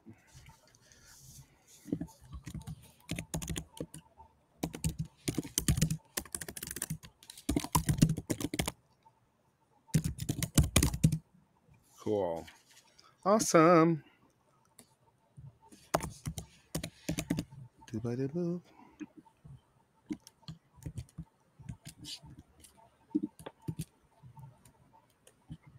Oh my God, I'm just seeing this damn comment from Nisha. Nisha, you is a spoil. Talking about some grandpa was speaking fast. Oh my God. She's a lot. Crazy that I was bummed out that he was disconnected and never came back. Right, he left a cliffhanger. He was, man, let me tell you something. He was about the way he interrupted them people in the most professional way. That man was calling everybody broke. That man was reading. If you haven't heard somebody read the room professionally, that's what he did. He cleared. Yeah. He cleared. It was hilarious. Rotation 2. Okay. Team Pan Am's puts up Leah Monica Fontaine on uneven bars. She scores a 13.433. Next, they put up Hesley Rivera. She scores a 13.833. And to anchor, Jayla Hang scores a 14.133. They total 41.399. And next is Team Euros, and they put up Manila, and she gets a 13.666. Then they put up Anna Barbosu, and she scores a 13.766. And Nina Derwal anchors with a 14.466, and they total 41.898. Last is Team Asian Championships. Mm-hmm. Did you want to say something? No, go ahead. They put up Aiko Sugihara for a 13.0. Then Nakamura for a 13.666. And Jang Yi-han anchors with a 14.266. And they total 40.932. So Europe wins uneven bars as a country. Yes, they won by about a half Not a as point. a country, as a continent in our Or as an event. As an event. So if there was an event final, Europe would be the uneven bar gold medalist. Asia would be second, and the Americans. No. Asians would be third. Really? Wow. Okay, I'm so sorry. So Europe would be one. Because you wanted to use that Aiko Sugihara 13. They could have put a higher score there, I think. That's your fucking Kayla. From who? Oh, it was just her decision. I think that's the result. Wow. I stand by it though. I stand by it because my booth had kept them out on Bing, so I stand by it. I sacrifice that. I was like, maybe someone with vault and bars. That's a rare combination, though. Do you remember? We were trying to remember if Kishirina, she vaulted in qualification. You're asking me about a stream that was 10 hours long. I think you already did your stream so full, or Okay. Should we move on to Beam, or do you want me to give? Hold on. I'm almost done with my vault. Hold on. Give me a second. Okay. Yeah, no, we never did the Asian people. We just said the total. No, we did. Yeah. Let's move on. Let's move on. Okay. But the totals right now, it's in third place is by a lot is Team Pan Am's. Somehow, how did they drop so far? That can't be right. That's math. Okay, hold on. Let me do my totals. I'm doing totals. For vault. After 2 events? I read it wrong. Team Pan Am's is still solidly in first after 2 events. But I meant to go from third. So in third place, we have Team Asian Championships, 82.731.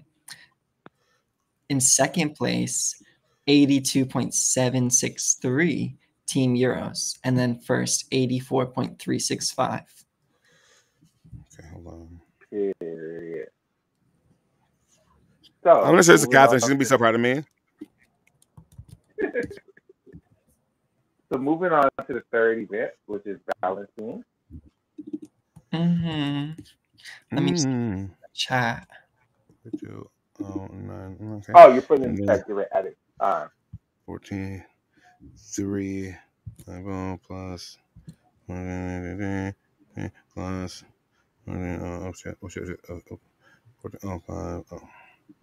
Okay. I got my vaults. All right. Do I just start? No, just finish adding your totals up and then give your scores after we finish giving our scores. So okay.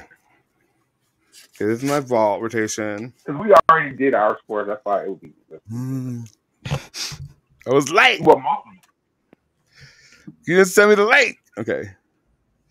So that's that. Okay, now I go to okay. Hey, it all worked out for the best because I think we end up having a full day worth of gymnastics content by accident. Right. Shit. Okay. Okay. Okay. Fuck. Okay. Now one person. Okay.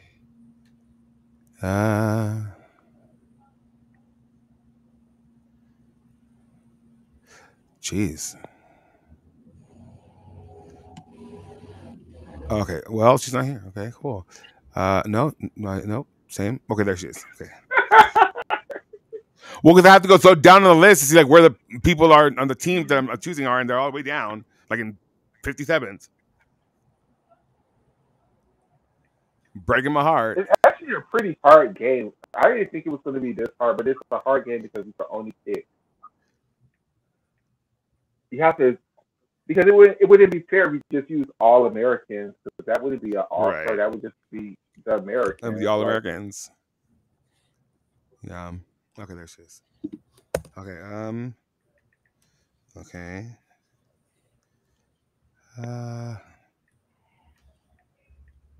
So we're waiting. No, you go ahead. No, go ahead. Okay.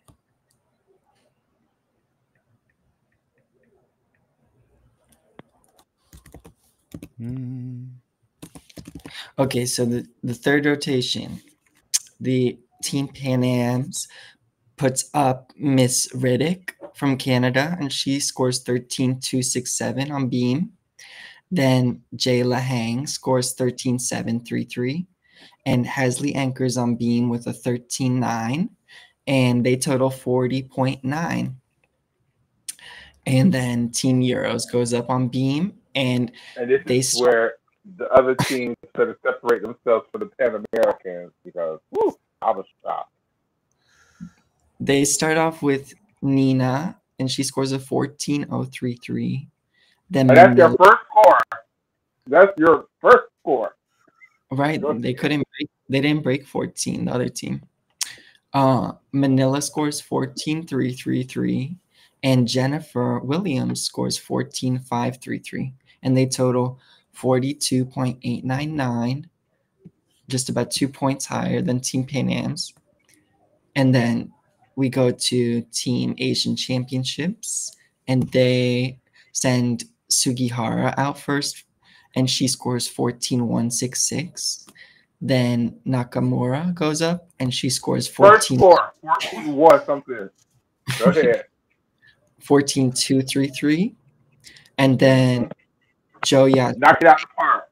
She anchors with her 15.233. And they total 43.632. And they have the highest beam score. Clearly. So, and mind you, we didn't even use Huang's big beam score, right? That score could be higher. That was a bit of a debate. So, after 3 rotations, in third place is Team Pan Am's. They've dropped to third place because of their beam. And they total 125.265. And in second place now is Team Euros. And they have a 125.662. And suddenly Team Asian Championships is in first with a 126.363. I'll post that in the chat. And while you're posting that in the chat, can I ask you a question? Yeah. I know you were questioning how high the Pan Am's was scoring compared to the other. After reading the scores from like the best 3 girls from Pan Am's do you still feel like Pan Am's was being scored ridiculously high? Well, it is interesting that there weren't higher beam scores.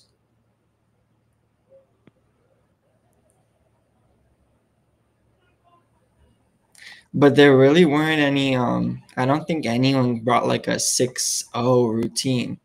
Did they? No, Sure. I don't think Hesley Rivera. So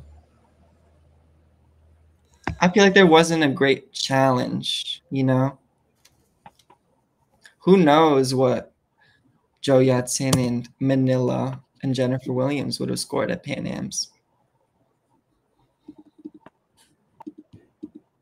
15, 15, 2, 17, 3, 7, 5.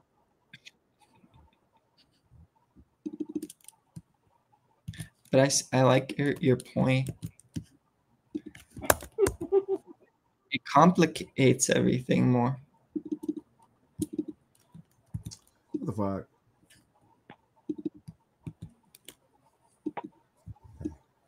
Okay, should we do the last rotation? Yeah. Okay, the last rotation. They're in third place after losing the lead. They're trying to come back with these syllabushes and these switch halves to strugs. They're coming. Team Pan Am sends up Hesley Rivera with her Chuso. She scores 13.567. Next, they have Jayla Hang, and she scores 13.767. Leah Monica Fontaine anchors with a 13.8. 41.134 is their team total for that event. Next, Team Euros goes. They send up Ruby Evans. She scores 13.466, just a little down from what Hesley scored. Then Manila goes up. She scores 13.8 and outscores Jayla and matches Leah's score. And then Anna Barbosu anchors with a 13.833, and they score 41.099, less than a tenth less than Team Pan Am's floor total. So next, less than a tenth less than Pan Am's first floor. So Pan Am will beat them off floor. no, oh yeah, exactly. I confused myself. Yeah, they beat them by less than a tenth because of Ruby Evans. Yeah, or Hesley. Hesley. I don't blame Ruby. I blame Hesley. No, what I'm saying is Ruby Evans score outscores Hesley's score, which makes them win. I've been Valeri. No, because Ruby's on Team Euros. Team Pan Am's out. It was the other way around. Team Pan Am outscored Team Euro. Oh, for whatever reason, I was hearing that differently. Oh, so sorry. Even though they had a 13.8 and a 13.833. Oh my gosh. Better than the Pan Am team's floor scores. Anyways, Team Asian Championships, they're sending up Nakamura to score a 13.333. The lowest first, what do you call that? When you're first up? Lead off? Lead off, yeah. Lead off. The lowest lead off routine on floor of the three. Next, Jo Yatsin, she scores 13.733, and Aiko Sugihara anchors with the 14.133. They total 41.199, which is the best floor total.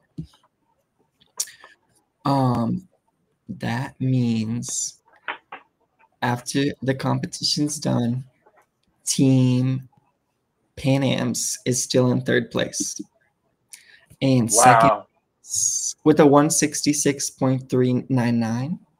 And but that's crazy because they won vault, they came in second on bars. Second on floor. But overall, because of being they still in the last place.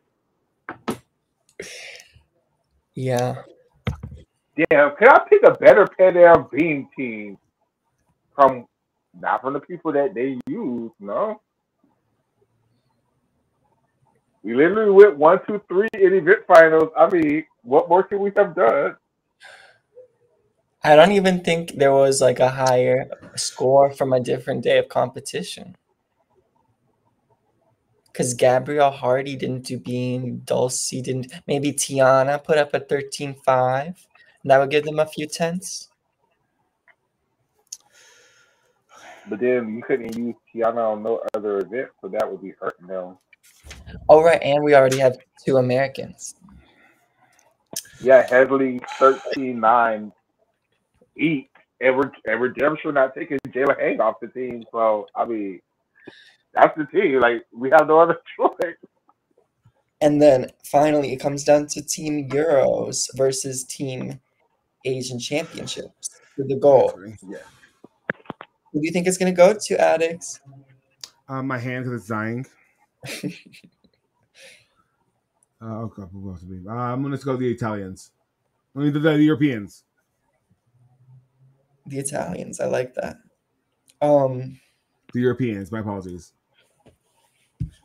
The Europeans are not able to defeat the team from Asian Championships. They scored a 166.761, just a few tenths above Team Pan Am's, and in first place with a 167.562 is Team Asian Championships. Yay, Queens.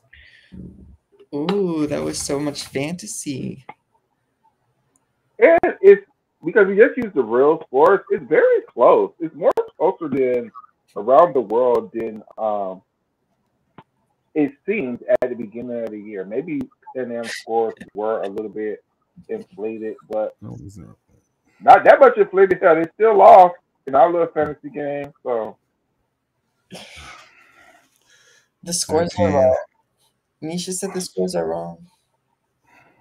Or maybe I missed the sentiment. Like, not all scores are true. That is true. Speaking facts. Oscar scores are wrong.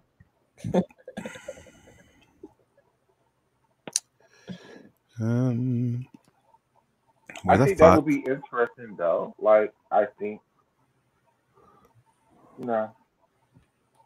What would be interesting? If this was a real life thing where they would do an all-star thing. Mm-hmm.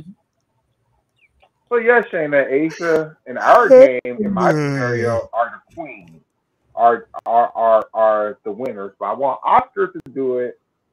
Not Oscar. I want Addicts to do it. So nobody can say I'm being biased. You are biased. I'm kidding. Period. I'm almost done. I'm looking for. God damn, where the fuck are you on this list, bitch? Jesus, I might remove you from the. Fuck. Because I think Addicts might have picked a better Euro team than we picked. Doubtful. Actually. No, not with these fucking scores. Let me tell you that much. Could Team USA have sent a better team to Pan Am's? Yes. I mean, it's Pan Am. I mean, I think that now watching what happened, they did what they were supposed to do. Yeah. They gave Jayla the confidence that she needs for the rest of the season. Well, did they the only person I wish was here was damn Claire, actually, because I think Claire needed this competition the way Jayla needed it. Yeah, but I'm glad she's focusing on fixing her back. Me too. Fucking and I'm also glad the younger girls proved that, we're not just waiting for Charlize and Jordan to come back. Like, they can handle it. Can they, though? And I think, well, can they handle being on a team with these legends? True. Can they handle being this, like, the supporting role? How fucking far down is this fucking name? My God. At this world, it's all individuals, and most of the people. I mean, it was a lot of from Europe. A lot of the people. Yeah. A lot of the people may have been to the Olympics, but they're all pretty new. It's like a whole new crop of people, really. So, like, their biggest competition is like Kalia Nemor and Manila, and in the grand scheme of things, they're new too. So. But then it doesn't It's not going to be good for them. It's not going to fare well for them when Jordan Childs and Connor McLean and maybe Shilese Jones, maybe Jade Maybe Carey, Sky Blakely. definitely Maybe Leanne Jake Wong. Carey. You know, Definitely Leanne Wong. those are all the spots right there.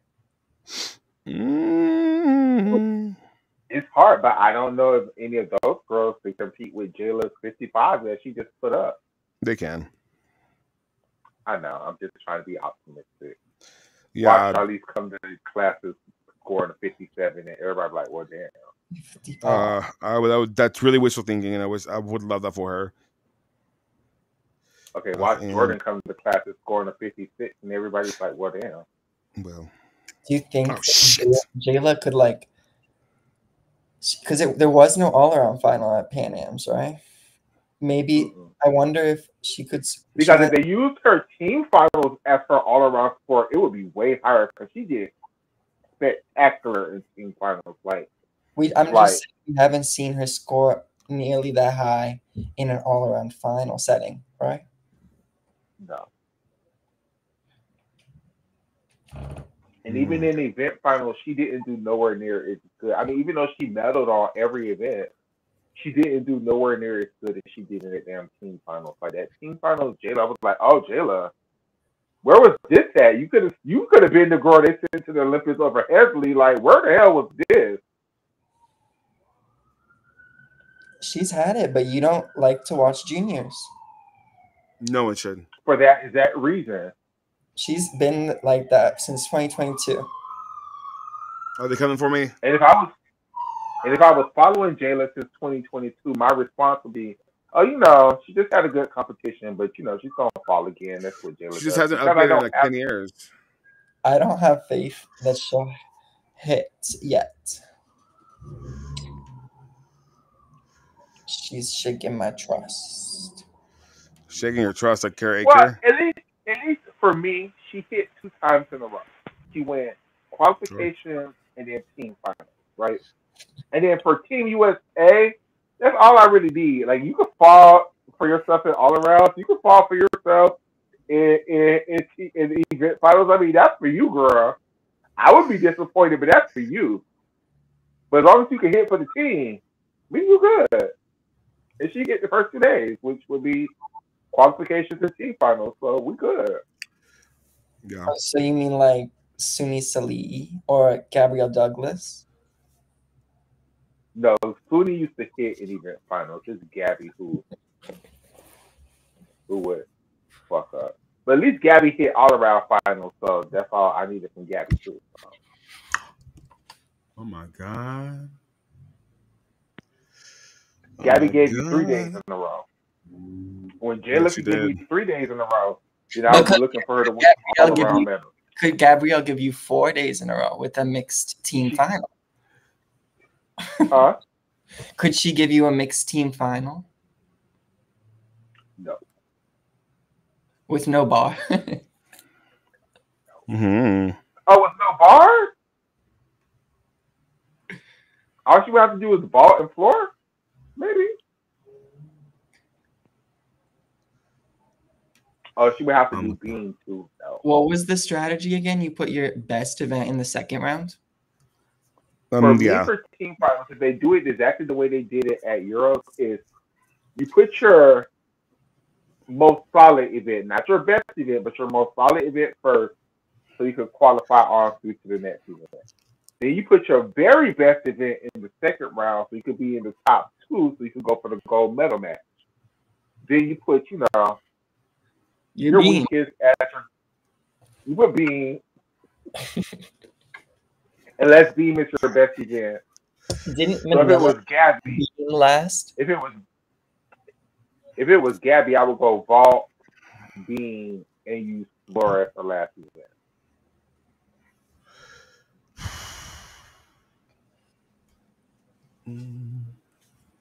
Really? I feel like if it was Simone, it doesn't matter. You can put Simone anywhere that she's going with.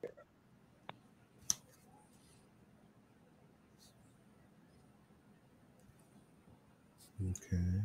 Imagine Simone wins like the 2024 mixed team, like with 2024. her 2028. Sorry. There you go. And her male gymnast partner like falls on every event. Kill him.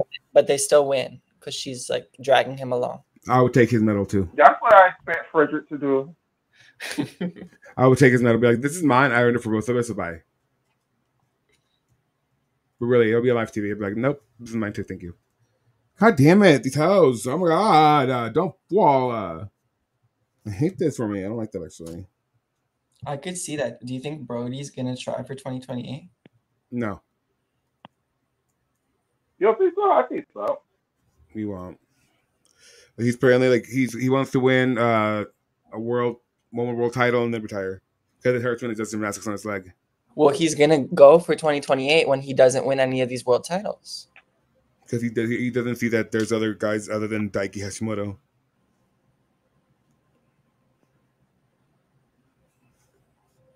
I expect him to try for 2028. Well, he'll get to meet President Trump, so he might. I'm surprised Brody ain't going to. Yeah, that's right. Men shouldn't be in women's sports either. What? I'm surprised Brody didn't go full off MAGA on this shit. Because he's not like that. He's a nice guy, and I hate saying that about him because whatever. But he is a nice guy. I will say he is. He's very supportive. Of who? Of us. Sorry, I didn't mean to mock you like that. That was mean. I'm sorry. I mean, he has a whole boyfriend out in this bitch. What you talking about? Who, me? Either.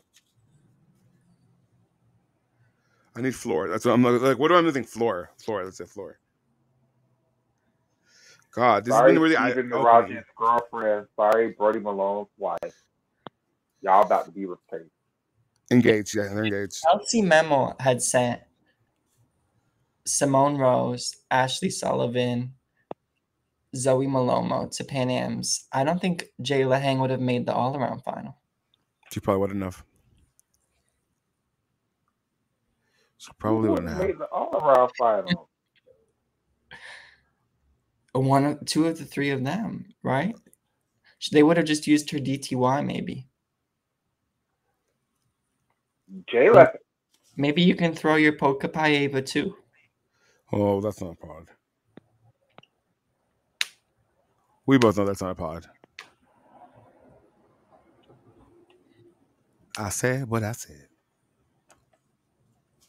What is Simone Rose really going to do? And this is no tea, no shade. I really like her. Tell her dad to calm down on social media, please. People are saying that she threw her DTY in a competition. Yeah, her dad's starting her career away, but being a dick online. You don't see the vision for her, Michaela? Oh no, is he going to say something incendiary? The path. I choose to keep my thoughts. As you should. I'm kidding. Oh God, I want to use her, but fine, whatever. I'm just so I can get it over with. Okay, where's she at? Her. Okay, 13. Okay, 13. Okay, I'm almost done. I think Simone Rose is going to be a very talented gymnast at UCLA. That's my opinion. Isn't she committed to Florida? Yeah. No, I think it's UCLA. Is it Florida? Yeah. Her. They're still not going to win a national championship. Damn it. The path is Florida. Poor them. So when do we get... Well, since she's committed to Florida, then I'm going to say my original answer. Okay. Morgan Hurd without their accomplishments. That's what I see for Simone Rose. One more time? Morgan Hurd without their accomplishments. One more time? I don't see it at all. Morgan Hurd was so much more powerful. Exactly, without the accomplishment. What accomplishment is that? No world championships, no national championships, no nothing. Just there. Will you say that to her Morgan father Hurd, face, please? Morgan Hurd, 2021. Okay. Has Morgan Hurd ever made it to did she? Has she ever made it to an Olympic trials? Well, Simone Rose had. We're not listening to that. We're not hearing that. That's still a really sore spot for us. Thank you. Please respect our time, our privacy at this moment, please. No, Yes. Morgan Hurd has never made it to an Olympic trials, but she still was closer to making it to an Olympic team than Simone Rose was. Oh. Sure. Wow, not the shore. Wow. That was really condescending. Wow. Hold on. Oh my god. Can I just find these ladies, please? This is really difficult. I didn't realize it was going to be this difficult. I should have reconsidered. I'm kidding. Simone Rose is going to be the new Nola Matthews. Wow. Nola, I am so sorry, sweetie. I'm so sorry. She would ever say a thing like that about you. I'm so sorry, sweetie. So you're saying she's about to win? She's about to sweep at Varna World Challenge Cup next year. Doubtful. Okay. I didn't say I was that. about to say that's her career path, and added said doubtful. Simone Rose, I can't wait for you to move to the Philippines. That's what it is. I mean that might be Hoover actually. I think they sure need her. Her path to the Olympics is competing for the Philippines. It'd be better if she like. Well, no, she's probably good enough. Yeah, they take her. I'm sure they would. Who? The Philippines. Hmm. Oh shit. Okay, hold on. Brooklyn Moore, Simone Rose, who else? Brooklyn Moore is retired. I know, but they're trying. I don't think. Let the girl go in peace. Fuck, I don't want to. Yes, I do. I want to do that. Actually, I want to do that a lot. Do you think Brooklyn is good enough to make the Canadian team if she wanted to? No. Still. No. Yeah. What team are we talking about? Worlds? She could have made this Pan Am team. Yeah, she could have made this Pan Am team. That would have been nice for her. I don't think she. Ooh. Don't be silly. Like she would have easily made that Pan Am team. They just don't use her on bars. They use. She's terrible. She can't do the mixed grip things. She can do. What you call long beam? Some beam stuff. Some very original work. Some front handspring, front pike.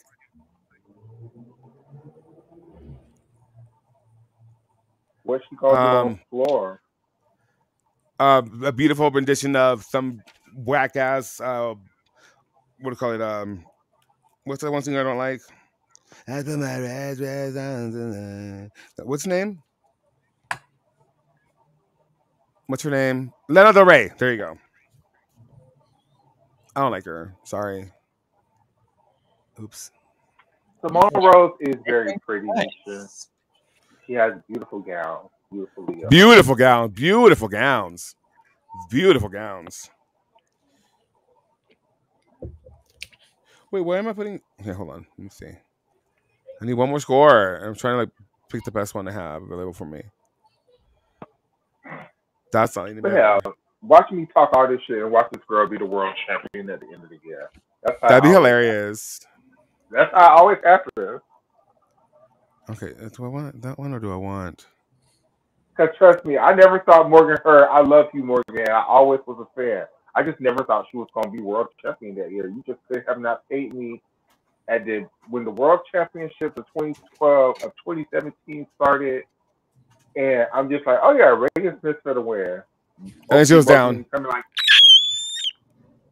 I'm like, hopefully Morgan can come in like third after qualifying in like sixth place. I'm like, ooh, maybe she can come in like third place.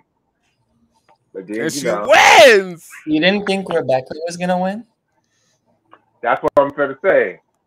everybody started going down with injuries slowly but surely. It was Rebecca, then it was Larissa Yordaki.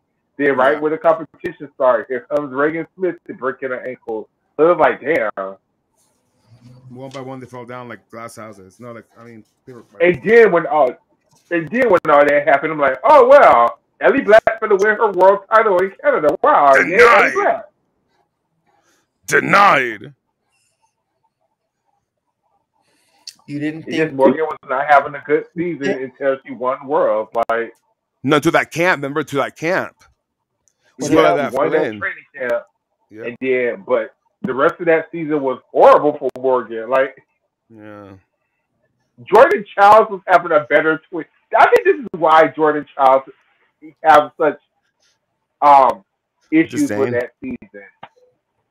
She really was having so much more of a better season than Morgan. Like, she really was. That whole season, it was like Jordan Childs was like just behind, and Reagan Smith, and then here comes training camp and Worlds, and they didn't take Jordan to Worlds, but they took Morgan, and Morgan ended up being the world champion. And I think Jordan always felt some kind of way about that. she does? She says so in her book. Yeah, that was a read. I mean, it sucks for her. It's just they did the right thing. It's just no, they Did shouldn't they? have took no damn Ashton Locklear. Oh, girl. Oh, girl. Ashton, turn the cameras off, girl. Okay, I'm almost done. I'm Please. tabulating. I can't believe you, Ashton. Of all the people, I feel most betrayed by you. Why? You're I Native saw that American. coming. You're supposed to understand, you know, Girl, the she's showing her struggles pussy of online. I don't marginalized. think she cares. And part two, you busting your pussy open online, girl. I've seen You it should so many understand. times. You should understand the struggles of sex workers and what it's like to not be, you know, accepted in society and to find a different path in life. But you want to sit there and villainize trans women, like, Yup. She don't give a fuck. I'm so disappointed, Ashton Locklear. I'm so disappointed. I'm You were one of my favorites. disappointed but not surprised. Dominique Dawes, you better not say shit on this issue. You just better stay silent. She's been awfully quiet since it dropped. You better stay silent. Don't go on Newsmax, bitch. Don't go on Dominique Dawes. Don't go on AN. OAN. Shannon Miller. Don't go on OAN. Carrie Strug. She's probably singing somewhere actually right now. With her ankle. I mean, isn't Carrie Strug is like a Republican consultant? Like, she is. She sang the national anthem at one of the conventions. It was delightfully unpleasant. She's not. She doesn't work in government. No, but she's a singer. She's her own tour, honey. I thought she works in government. No, she sang for a while, or so she tried. I guess I don't know. Was that Carly Patterson you're thinking of? They both did. No, look it up. There's a video of that bitch singing at the Republican National Convention. It's hard to watch. We're watching it right now. Hold on.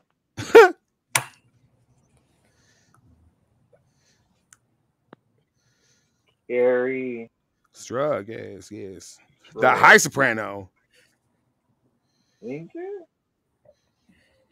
Oh God. Mm-hmm. Oh God. Yeah, pull it up, girl. It's American history right there, girl.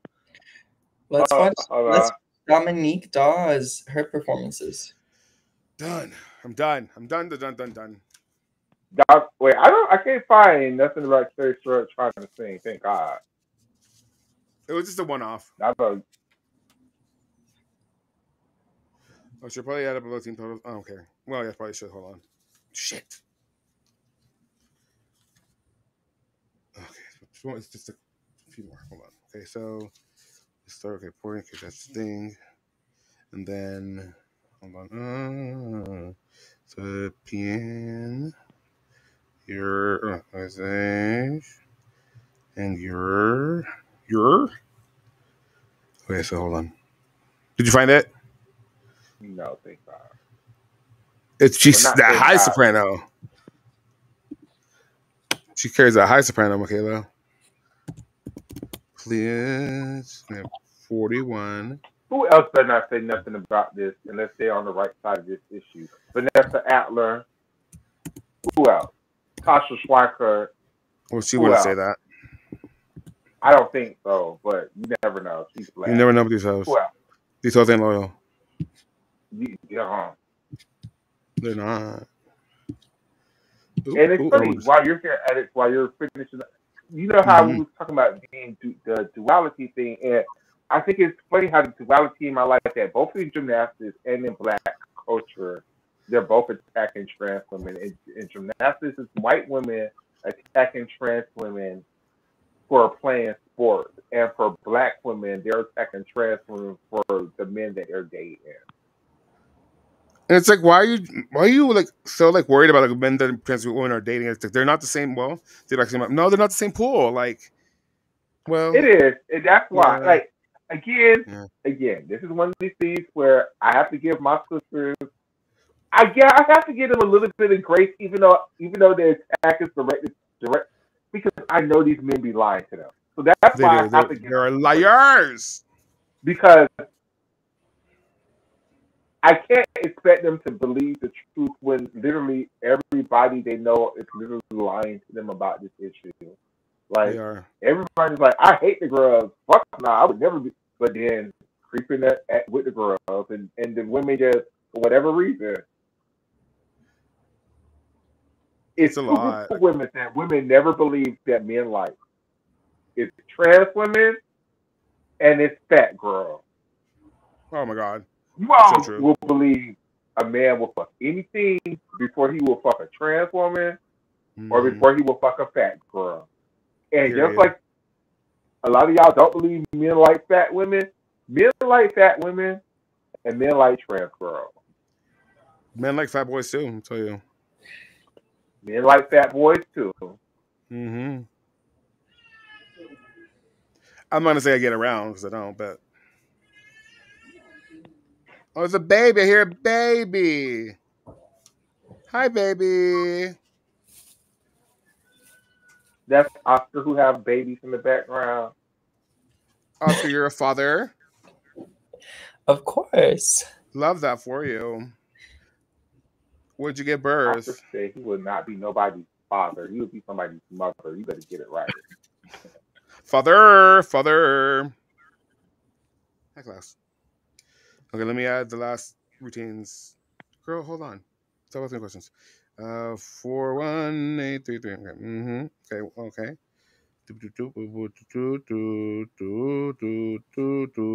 cool.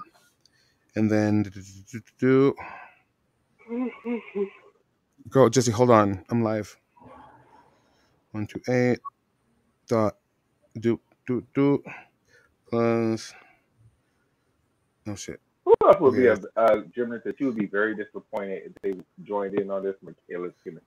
Allie Raisman. She would never. Extremely disappointed. She would never. Gabby Douglas. No. Yeah, She would not say nothing. And you know she would. Even if you feel like this, you better just shut up. Shut up. Don't ruin your legacy. Okay. All right. And I am done. My God, it took forever. Oh, my pen fell. Well, okay. I think I'm done. Gabby Douglas, Sunisa Lee, Kalia Lincoln. I don't think Suni would, even if she sucked. I don't. Anya Hatch. Anya Hatch, you better not say shit, bro. Don't do it. You black and Cuban, you better not say shit. And they call me. What do I use? Jamie Dancher. I mean, I don't think she would. Has Nastia said anything? Who? I wouldn't be surprised. Who? Nastia, I don't know Sam, her. Sean, I don't know her. I wouldn't be surprised by none of them people. I don't know her. What did I used to use? What is the thing called? Maggie Nichols. She would never. Margaret Mary Nichols would never. Leanne Wong. She might. She might. She might. What is it called? I'm live at I'm live at the moment. Okay. These people like blow me up. They're like, "Hi, you there? Can you answer my message, girl?" I'm like, live. Addison, Beta. She would though. She would. Just because the rest of your teammates have went on this damn rampage, Raggedy you know I love you. You know I love you and The support faded you from cheese what you queen. have- You better keep on this damn. You better keep your mouth shut, as the fade. Even if you feel some kind of way, you better hurt my feelings. Don't do it. Don't do it. Dominique Dawes, I promise you, I will still love you from afar. No, she won't. Woo-hoo! Left in the tracks. Gone. She won't. She will never talk to you again or talk about you again in a good light. And okay, good. Okay, so now let's get to this because I took it long enough. Where can I put my phone so it won't distract me? Right there. Perfect. Awesome. Okay, I have so many sheets. Okay, cute. Okay, cool. All right. Okay, it's just in this order. Cool. All right. So, what if it was Betty Okino? Well, she's yeah. coach. She'd be smarter. She should be smarter than that. What if she did it though? That would hurt my feelings, like for real. Yeah, so we're like at the end of towards the end of the show, I guess, and we're doing our fantasy, like our all-star, like why am I showing you that? Our all-star continental championships competition thing. It's just like a fantasy thing, but so I should give you my list of people again. It was Michaela's idea. It was Michaela's idea. Yeah. So my Panems. I'm so sorry. Tank Hunter. Oh, they were commentators. Tank Hunter. Yeah.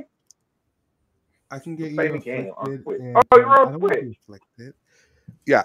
Okay. So my Panem team is Leah Monica Fontaine, Ana Guerrero Calixe, Carla Navas, Jayla Hang, and Gabrielle Hardy. Okay. Okay. And now on Vault, I sent up Fontaine for 14150, Hang for 14233, Navas for 146, which gave us a 42983. Then I sent up for Asia, Zoe Yihan, Zhang Yihan, 14033, Aiko Sugihara for 13933, and then Haruka got hurt, so we sent up Shoko Miyata instead. We called her in. She scored a 14133. Yeah, it was very tragic. Very tragic. Very tragic. Yeah. This is a made-up score? No, that's what they scored. And then Esposito. Wait, where did you get that from? Agent from Algecair, NHK? Where the hell did you get that? Was from Pareko. That was Shoko Miyata. That was. She could never break 14. Shoko Miyata. It was at All Japan Championship. Yeah. It was a national championship. Of course, Addis would come and break the rules, but okay. I took long enough. It was fine. She got hurt. Iguchi got hurt. She got hurt. We had to call in Shoko Miyata and her cigarettes. Speaking of, hold on. Okay, and then on Vault, for my Europeans, it was Manila Esposito, Anna Barbosu, Naomi Visser, Valentina Georgieva, and Karina Schunmeyer. So we sent up Esposito, and she scored a 14.350. Then Georgieva scored a 14.333, and then Schunmeyer followed up with a 14.050 for a 42.733. So leading the pack at that point was the Pan American team. Okay, how could Euros not be in first with those ball scores? 14-6 from them.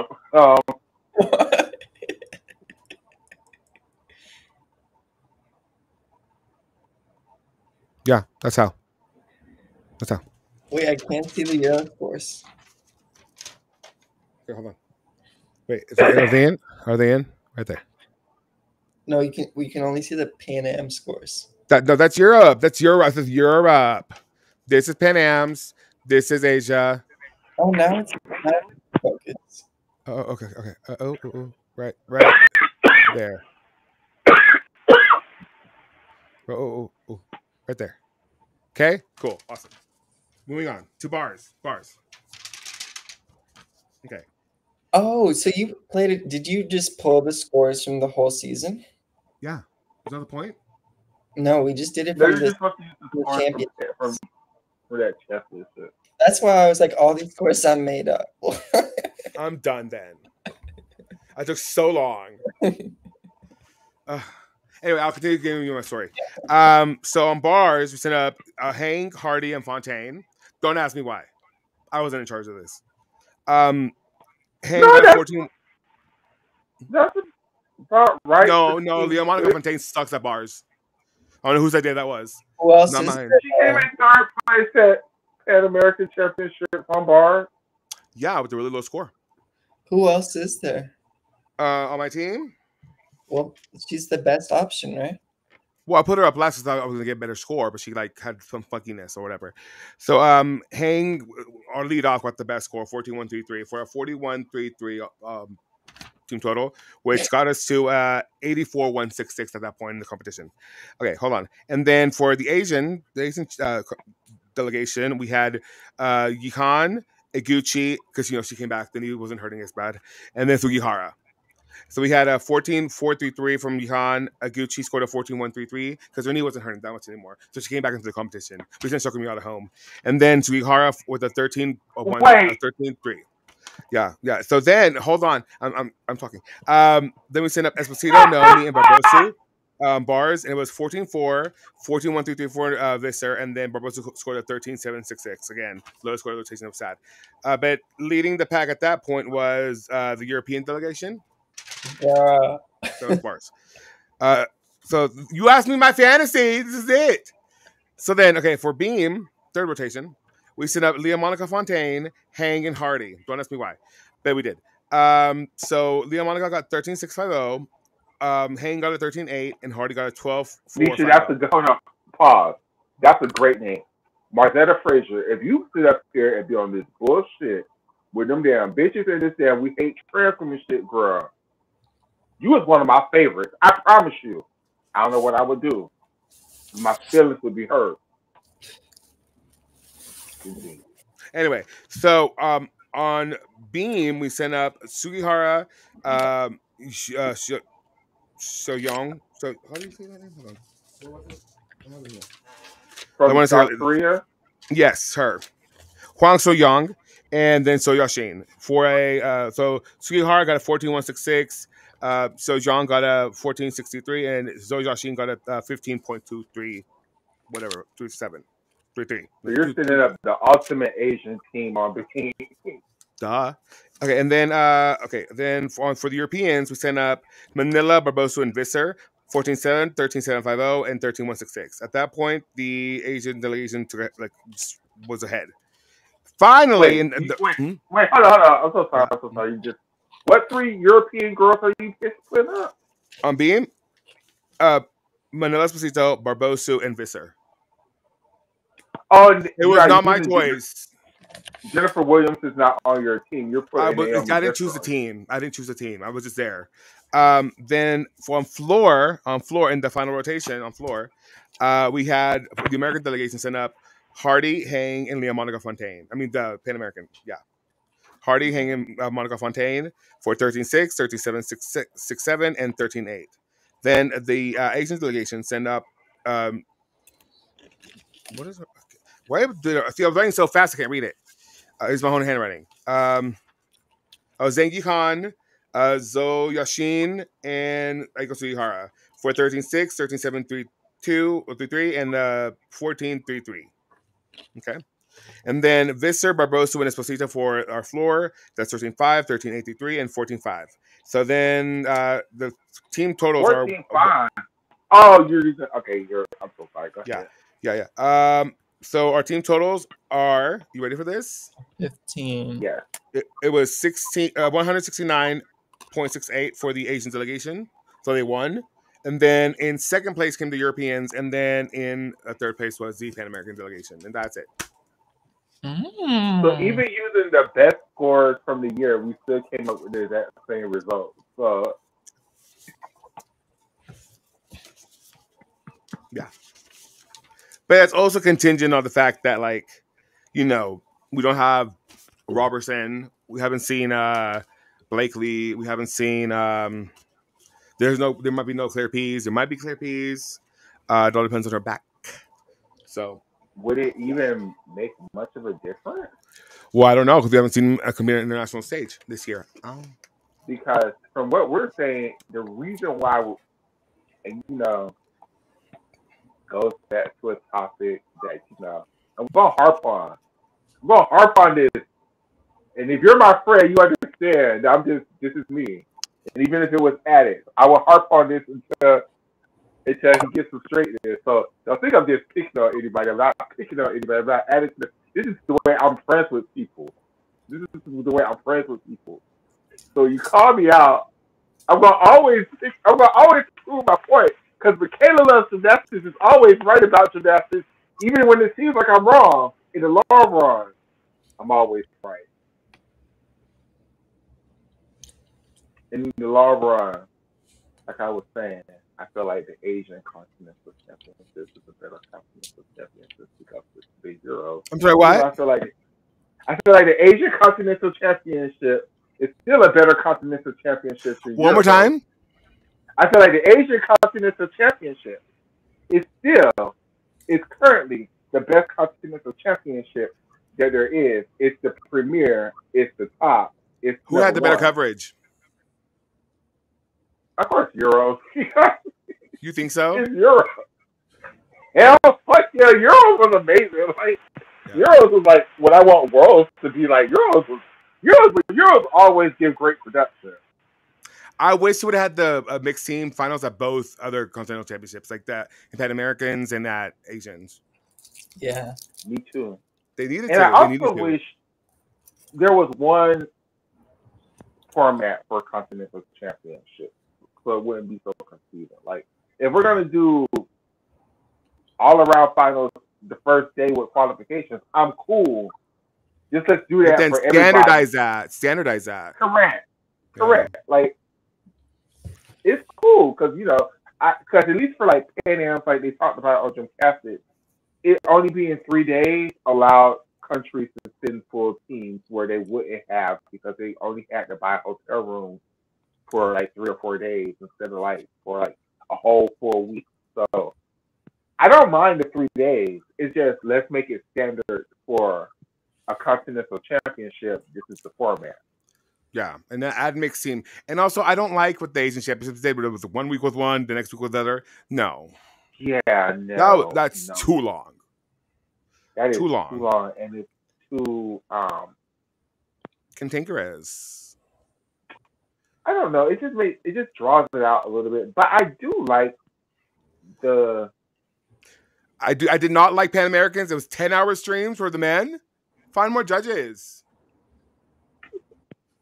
I do like the It was something they did at Asians that I really like. I like, even if you don't have, like, just give us the little graphics at the end. Like, we don't need, because I understand you're just streaming, right? So you're just trying to broadcast, right? So, you don't have a whole production, but just give us so we can see scores. That's it. Scores and names. That's all we ask for. Is scores and names. That's it. And difficulty breakdowns, please. Like, like on Vault, like I need post scores. Oh, okay, yeah. Yeah. So maybe that might be a little bit. It's not difficult, I promise. Oh my god, these bitches. D&E. Bitch, Shayna, if it's Jade Carey after coming out as a fucking tuner eater, man, I think I might have to do. Oh, I would have to record a video about that bitch. Ooh. Oh, I hate these bitches so much. The ones on the Reddit mods. Ugh. I hate those. You know what? Because I posted about the Fisk thing, right? Or the Bengals Gymnastics thing. We have to make a distinction. And they deleted it. Without reason. No reason. And they always do that. Fuck those whores. I really, really can't do Reddit. Like, I try. Reddit is just a whole other monster that I just... Y'all got it. Y'all got it. Yeah. I just can't. I'm just not. I hate it. Like, why would you give me a reason? Give me a reason. Should I post on Reddit? Huh? Does What? Nisha post on Reddit? Nisha? Yeah. I think she be on Reddit. I don't know if she posts on there. I know she be on there. Catherine does. Oh, we not. And Swishy. Oh, I'm so over with people hating on Catherine for no reason. It's like,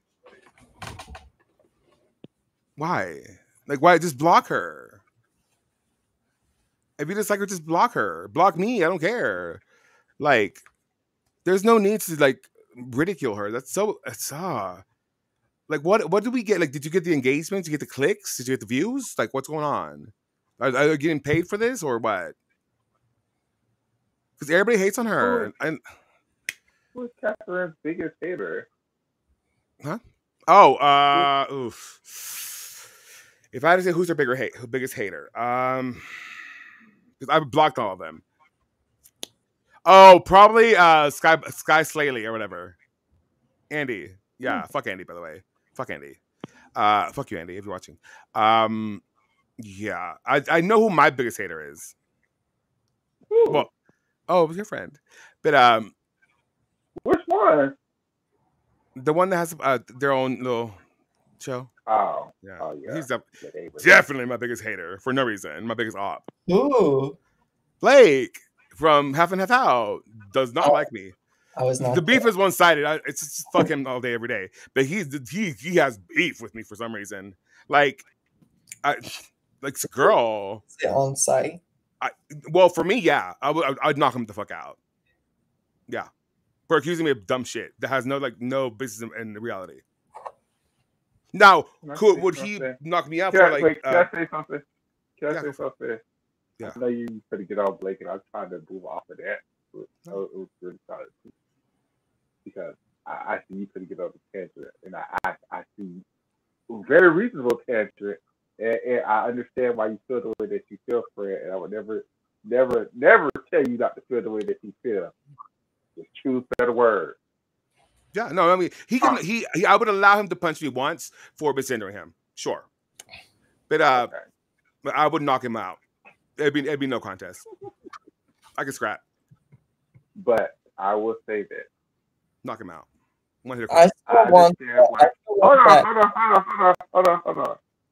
I understand why you and Catherine feel like people are attacking her on social media. I'm just going to say it from my point of view. The same issues that she feels like people are doing to her, I just personally feel like she does that shit to me all the time. So it's hard for me to have sympathy when I feel like she does that same shit to me all the time. I can't say shit without her does it to me as well. jumping down my throat. So, I'm trying to get better, but, I'm Michaela loves gymnastics, bitch. So I'm just telling y'all how I feel. Like, I'm not saying that. Simone and Michaela. Huh? Oh, God. I said it's kind of like Simone and Michaela. Not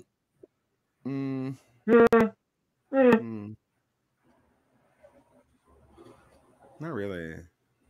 No, I agree. No, it's not. How? When it's not about without starting shit. Choose your words carefully, Michaela. Choose your words. We try to build friendship. What it is I just personally feel like when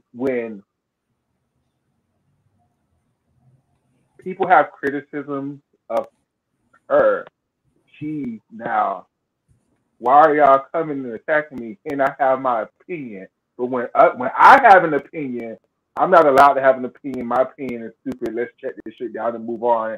And then you want to get mad and really, really want to catch an attitude on the stream because of my fucking opinion. So, like, if you don't want people to treat you in certain ways, don't treat other people in those that same way. Right. I mean, I will say, like, she does the same thing to me, but this is who she is. Like, I don't mind at this point. I'm just like, okay. But that's what I'm saying, though. If she does the same thing to you, don't. If you don't want people to attack you for having an opinion, then you should be the number one person in the world not attacking other people for their opinion. I mean, I don't think she attacks me for my opinions. It's just like she's quick to correct me, and sometimes I need that. But not all the time. Probably all the time, but at least for me. I mean, I'm just saying. You see how like we could correct each other at it, and we just sit up here and laugh about it. Like we sit up here, like y'all always pick on me about my technical issues, like, and because I know I have technical issues, so I don't feel like I can even catch an attitude when I know these are things that I do, right? Yeah. So then I can't sit up there and be mad when other people, like for misspelling people's names and shit. I know I don't say people's names right. That's why I purposely try not to say people's names. This bitch named Oscar loves sitting up here, me trying to do. I think this is his way of me trying to. I think that's his way of me trying to get the names correct. If I just keep saying them wrong, eventually I'll say it right. Then yeah, but that's like making you read in front of the class. Yeah, I know. I was so good at that though. Let's not mince words. I was so good at that. But I'm just saying that if you don't like when people correct you, don't correct other people. If you don't like when people attack you for your opinions, don't attack other people's opinions. That's just one lesson I had to learn.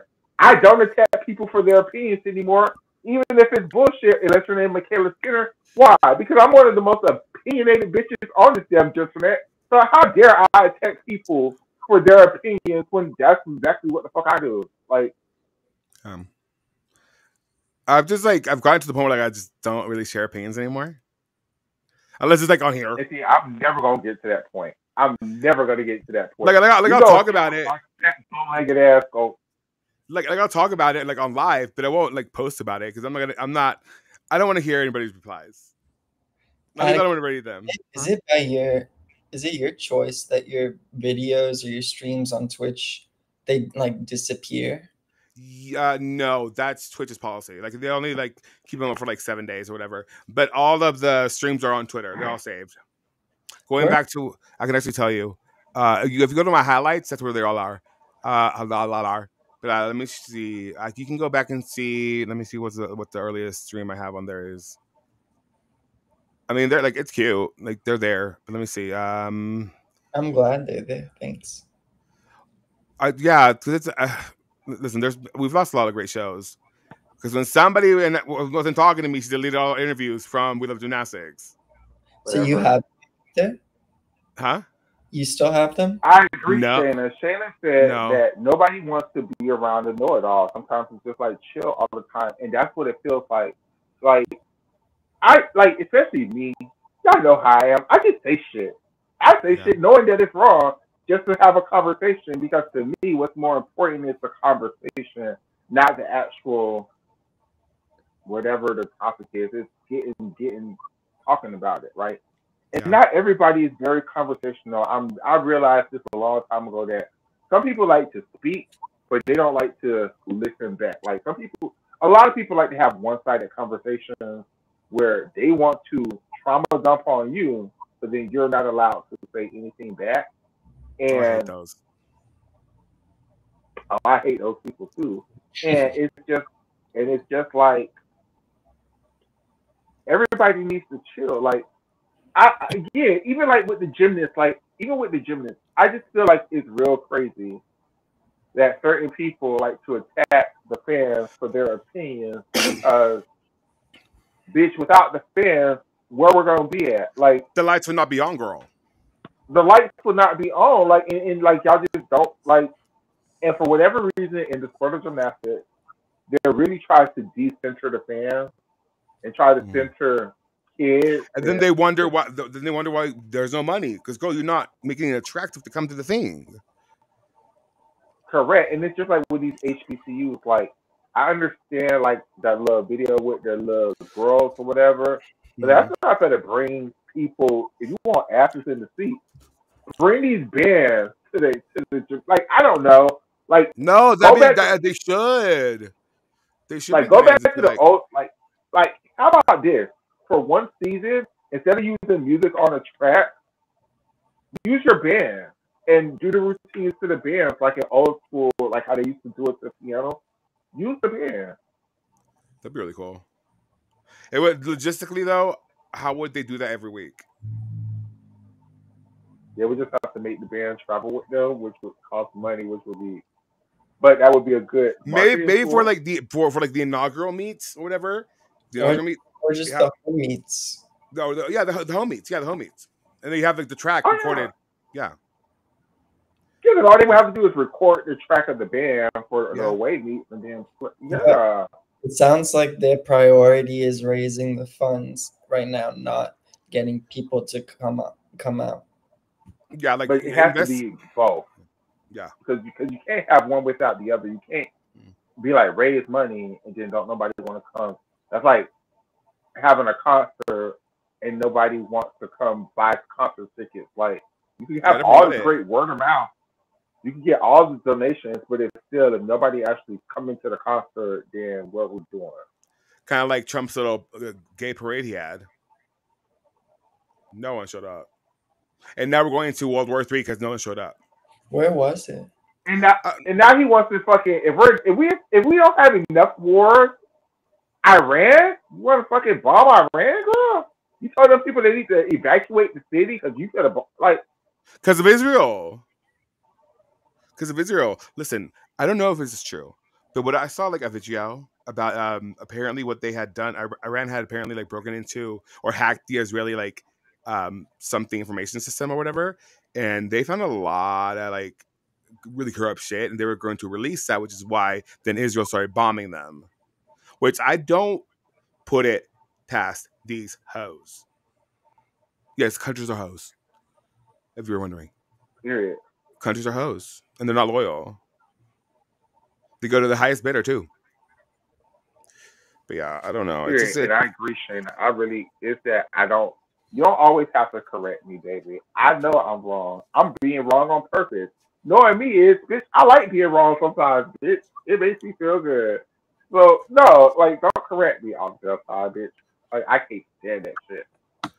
Yeah, I mean, and I will say, like, Catherine, one of my like, really good friends, or has become one of my really good friends. I wasn't even talking about her in that moment. I was just saying in general.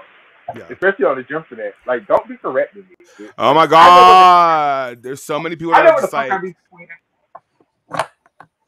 and like some of them act like they are like literal Nobel laureates and whatever the fuckery, and they want to give you the thumb. It's like, girl, okay, cute, okay. Like sure. one of them tried to correct me, was like, Ashley, you posted Ashley Pastel. I'm like, yeah, read the tweet, bitch. Like, I know exactly what I posted. Read the fucking tweet. If you read the tweet, you would get the context. But because you did not read, you just saw Ashley Pastel, and I said, I can't stand this bitch. And you see her picture, you automatically assume I'm talking about her. No, read what I'm saying. I'm saying I don't want Michaela Skinner to have anything in this sport, even that damn one-arm block. That one-arm block is now called the Pastel. No.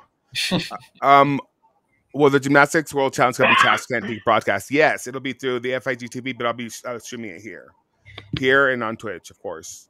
Tashkent. That's gonna be that's Chusa's birthday competition. Mm-hmm. Oh, and isn't it in Uzbekistan? Her hometown.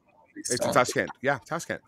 Which is And I just really want to say in the long run, I really do like Catherine. I really want to be friends with Catherine. It's just, Oh my god, you guys should do a understand. We should.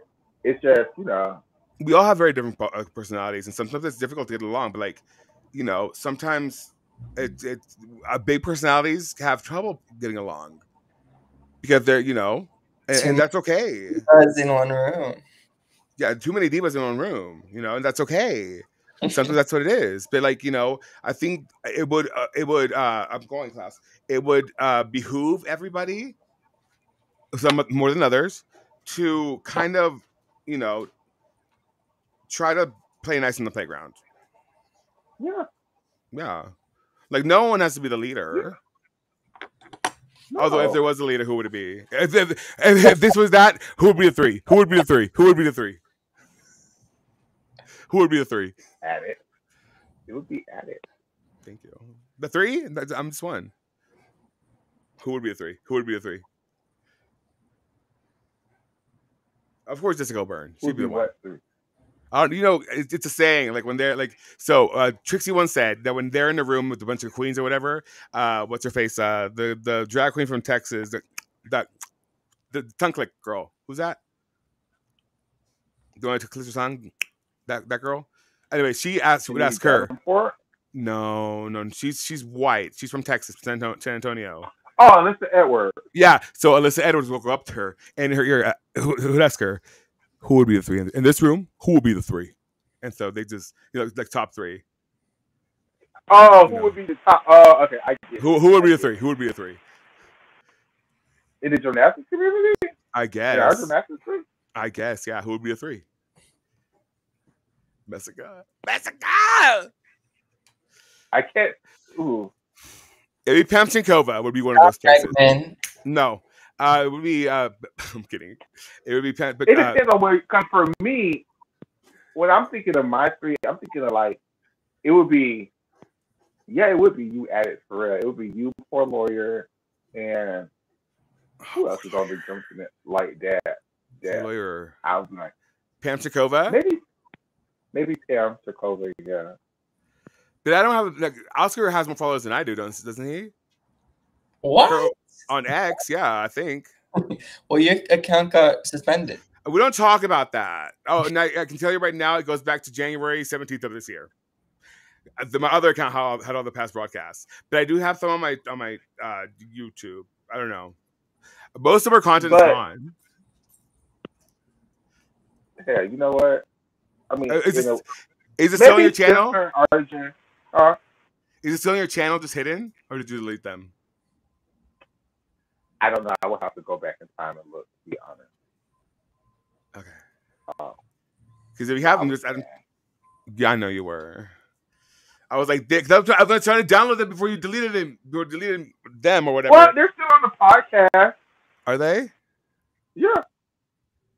Okay, cool. Because I couldn't access them. Maybe they're just unlisted or something. This is on the podcast on like Spotify. And then but I'm talking about like, well, yeah, they are. But no, the WeTube got taken down. They closed WeTube. Mm-hmm. It's gone. So sad. So my 3 would be, I don't even like that bitch, Pam Chinkova, but whatever. I guess I like because of the Pam. Now I know Pam is not a Catherine fan. Two divas. Shit. I guess I would say Kensley, because I love Kensley. See, but Kensley to me is like on the podcast level. I'm just talking about like What's the name of who runs the gym tonight? Oh, Lauren Hopkins. Broadway star Lauren Hopkins. Clock that. Okay, let's do from podcasters. Who would be your 3 podcasters? Who would be a 3? Oh shit. Okay. Yeah. The 3. Hi, Klaus. Hold on. I guess Messica. See, Nisha, these are why. See, first Thursdays just need to be off of this. So we can have a fresh start. Fresh start. You know, I remember that me cussing out the jump mat too. That was. That happened a few times. A few times, but again, I started getting this reputation of people still cussing me now and be like, "Hey, Michaela, you should curse these people out," and I'm just like, "Wait, that's not the." I don't want to be the person y'all call to just cuss people out. Like that's not the platform that I'm trying. Yeah, mine would have to include Spammy Tampson. She's so nice. Oh, She's so Spammy. Spanny's so supportive. Got her, yeah. I love Spanny. Love Spanny down. Uncle Tim. Maybe I just don't follow Uncle Tim, but I've never seen, or maybe he just deleted me or blocked me when I first got, because I've never seen that one tweet from Uncle Tim. I don't even know who that is. I don't even know who that is either. Like, so. Oh, and Blythe. Maybe I got Blythe. I like Uncle Tim. So Spanny, Messica, and Blythe and Ollie, because they're one. So yeah, I would Yeah. put Wally for sure. Who's Wally?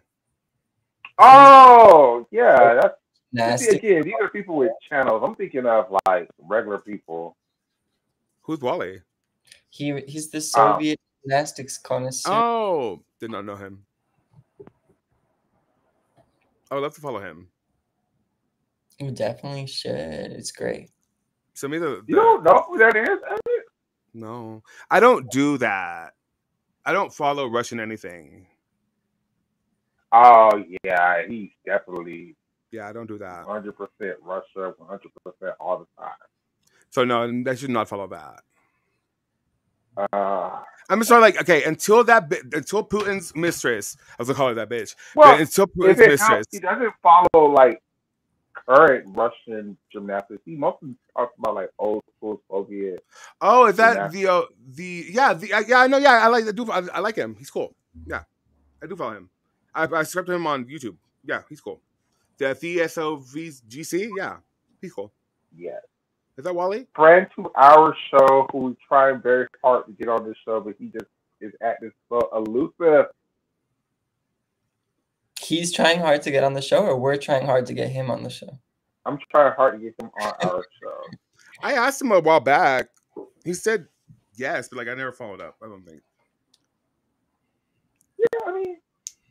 Yeah, I mean, this man must have. Uncle Tim must have blocked me. I don't even see him coming up on my timeline. I wouldn't even know what his channel look like. But you know his voice from Gymcastic. I truly do not. I wasn't a fan of his back then. What is this? Oh, he used to be on the show. Oh, I'm following Oh, he him. used to be a co-host. Yeah. Michaela, I'm following him. What? It's Uncle Tim Men's Gym on Twitter. Oh gosh, now they're trying to. Damn, T.S. Madison. Like every day you go through shit. Like I couldn't do it. Like at a point, I would just cuss. Uncle Tim's Men's Gym. Uncle.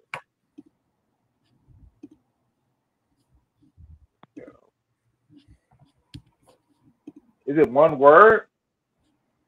Mm-hmm. Here, I'll send you something.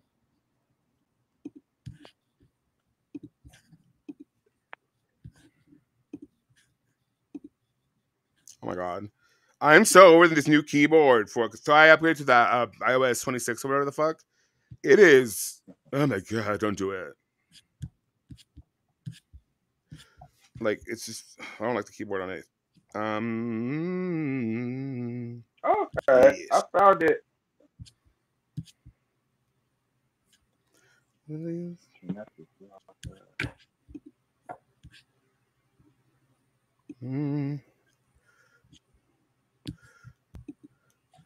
Did Poor Lawyer make videos on YouTube? I can't even do. I can't believe. Like I'm feeling gagged right now because like normally Twitter sends me all the gymnastics people, and like he's a big ass account. Like I've never seen him tweet nothing. I've never seen him post nothing. Like yeah, he must have me blocked or something because that's weird. Yeah, you can. It doesn't say you're blocked, right? So you're not blocked. When I say block, I mean what is it called? Like when you put somebody on mute. Look how infrequently they post. It's like once a month. Oh, maybe that's why. But see, they have the term gymnastics blogger in their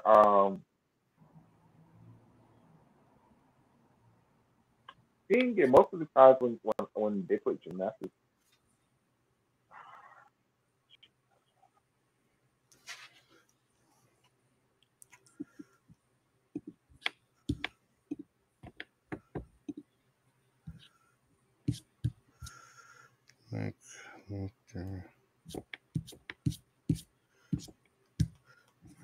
I'm trying to think about who else. Now they trying to out T.S. Madison for her porn on Twitter.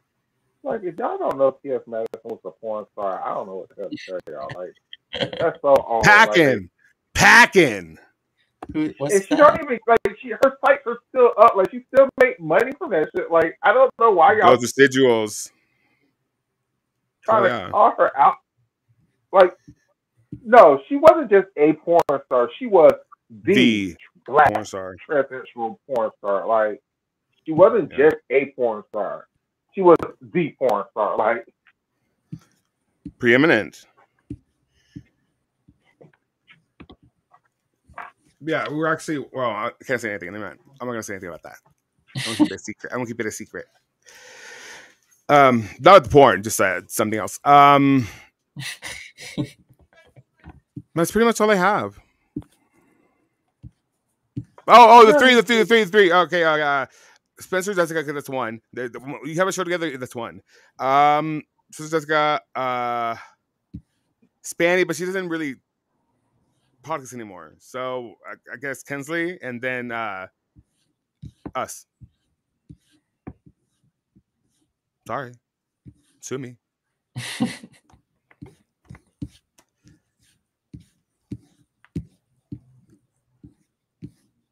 what about you, Oscar?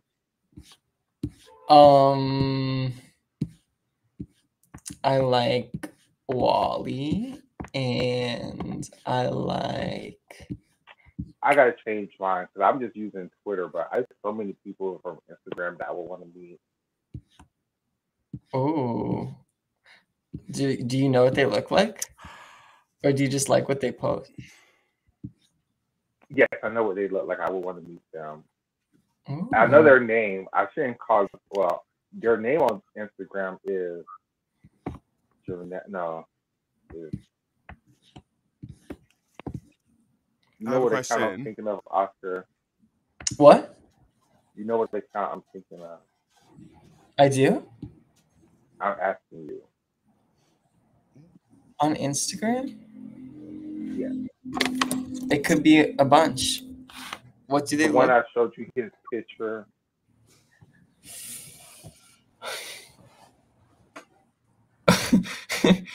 I don't recall, actually. I'm sorry. Not the fifth. He played the fifth. I don't recall. No, like. I don't recall. The very big Instagram. He has a. What does he post? Is it him talking to the camera? No, it's him posting edited video. I just can't think of his channel right now or his page at all. Like, it's just such a blank. I know his real name is Carl. God, I was like, show me what he looks like. Yeah. But I can't think of his Instagram channel at all. No, anyway, great Instagram channel. His name is Carl. It's on. If you follow him on, he's the one who also creates or is the creator of the Facebook group Gymnastics to Present something. Oh, present, future, past. Golden era, the golden age, whatever. Yeah. Honestly, he doesn't even need our follows. Like, he has so many followers. He truly doesn't. Like, he's one of the most. But he is somebody I would want to meet in real life. I do have a question for you, and I kind of want to hear your thoughts on this, because having been credentialed media at one point, so the whole at NCAA nationals, how do you feel? No, like 2 years ago, but then it got taken away because I streamed. But having been credentialed medias, how do you feel about the Planet of Gymnastics thing? What happened with them? So she. What? What's the Oscar? What's wrong with that? Oh, are you yawning? Oh, don't. Huh? Oh my God! Yeah, because me and Oscar started getting on. Yawning. Okay, so 6 o'clock. So yeah, we've been on for a while. My point, my question. So what happened with her was they released an article about her, the Caroline Price lady, and about Planet of Gymnastics. She's the one who runs Planet of Gymnastics. No. Who released an article? Caroline Price on whatever it was. She released it about Planet of Gymnastics. Not Cordelia. No. Caroline Price. Okay. It's a white lady. I know her. And so I in the article she talks about how she used part of gymnastics used to be a gymnast at like a school or whatever, and then she got hurt, and so she had to retire medically. And but she did start running their social medias and started planning out gymnastics. She had some words to say about not credentialing her for NCAA's, and my thought process is when you apply for the credentials, they have to make sure that 80% of your content is original and it's about based on gymnastics. They like on camera analysis. They're very strict about that. And if you're just going out there and posting like tweets and videos of routines and whatever, that they're not going to credential you. They want on camera analysis, and that's what it is. I didn't know that. Yeah. That's the reason we got credentialed. Until they found out that, until someone told them that I stream regionals. So I gotta show my face to get credential. Pretty much. I mean, they just like to see, like they like to know that Yeah, your they content just is. want to make sure you don't have to even be like, because at that time we didn't have like the official, like we didn't officially, have the loop, because that we were trying to figure out. That's why we changed the name, because we couldn't get it done in blunt chat, because who the fuck would want to give it to us on a blunt chat? So we had to change the name and everything. But it's just a lot. I don't even think I changed our name. I think we applied as blunt chat. Really? Yeah, we applied. Yeah, we applied as blunt chat. Yeah, we did. Yeah. Well, the thing is that a lot of these new gymnastics bloggers and podcasters, they have a lot of following. They have a lot of followers because they post routine. They sell content. Right? They sell content. Correct. This is why on my YouTube channel, how I grew a lot of followers, and why I don't try to monetize when I post old routines. I just monetize my content, and YouTube seems to have backed off my ass just a little bit. But when you post gymnastics, the routines, yes, because you're posting the routines. That's not you giving your analysis. That's not you. Okay, you wrote down the start values. Great. That's not you giving your opinions. That's just you breaking down the start values, which is hard. Yeah. But when you want credentials and stuff, they're looking for people who, get in front of the camera, talk about the sport, and provide actual analysis, whether it be right or wrong. Like, because because you gotta look at it from their point of view. They want somebody who's going to talk about the sport, not just who's going to steal their clips and then post it again. Like, I just thought of another one. Nicole Langevin. Oh, remember? Oh, Nicole. Hey, Nicole. Yeah. I mean, we like Nicole. She moved. I think she's head coach at somewhere. No way. Yeah, I think she got a coaching job or something. Nicole Lang. Because I watched Chelsea's forwarding the other day from, I don't know what it was. And I was like, oh, girl, maybe not. Let me see.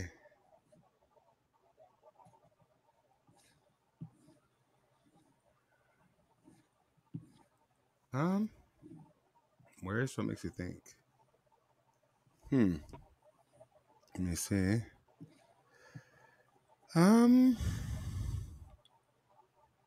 She hasn't done a podcast in a while, hasn't she? I think she shut it down because she got this position somewhere. Didn't say anywhere. I'm on her Instagram right now.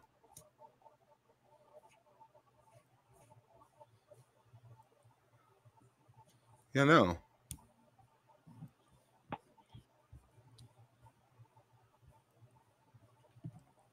What is this?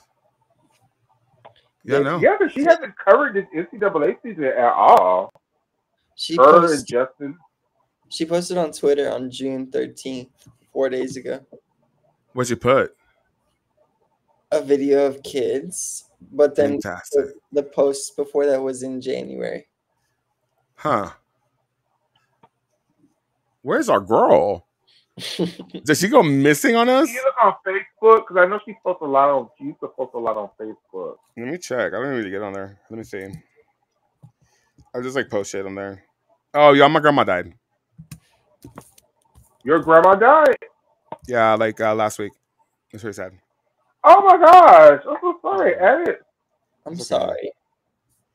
It's okay. She was really cool. Like, she wasn't the kind of person that would have wanted me to cry about it, and also like she hated when I cried because I cried over everything.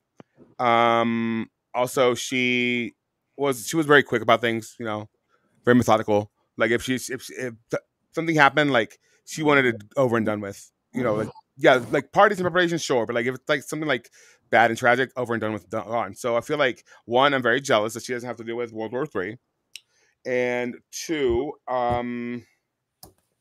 she was a great woman, great, outstanding woman. I would say that my mom, myself, and Klaus are all like 4 generations of the same woman. Same Oh woman. wow. Okay. Yeah, because we all like act just alike. Because if I act like my mom, then Klaus acts like me, and my mom acts like my grandma. Same woman, 4 generations. Okay, here she is. Oh, I just had her. Um, Wait, is that even her? Oh, hold on.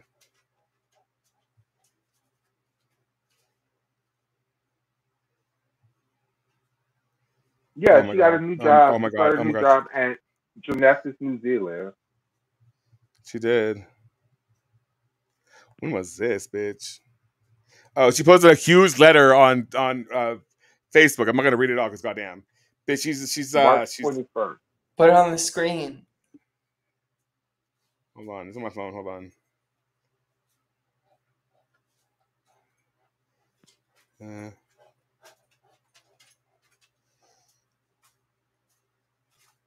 Let me see. She has a new website. Share, share, share, share. So we can uplift her. We made that poor lady cry. I felt so bad. I felt so bad. We truly did. We truly We did. did. We And made I that girl really cry. tried very hard to make up for it because I did not mean to hurt that lady's feelings at No, all. 'cause we didn't know her from Adam. Like, we were just like, bitch, if you have these credentials and like this background, don't act like you're just some random nobody. Like, tell the girls who you are.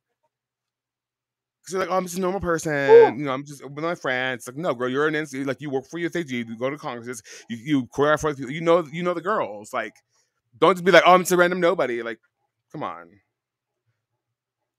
I mean, we made up. I talked to her about it. We're fine. But like, Yeah, we are yeah, fine. I talked to her about it too. I think yeah. she moved to New Zealand and worked for New Zealand Gymnastics. Here, I'm passing it over to my computer so I can open it. Oh, it's on my phone. Let me see. So like her life is crazy too, though. Ooh. Okay, there we go. So that She's should another good to one get it. that's real.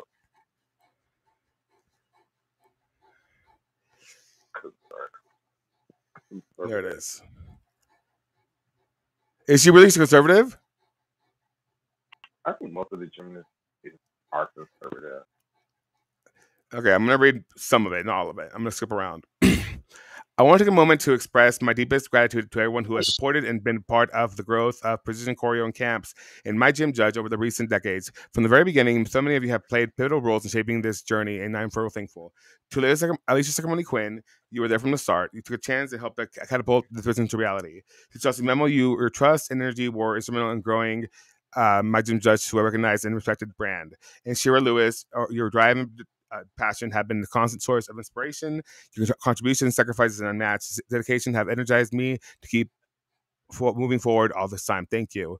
We all have our own path. Okay, cool. Okay, cute. Okay, here we go. Here we go. This is the part.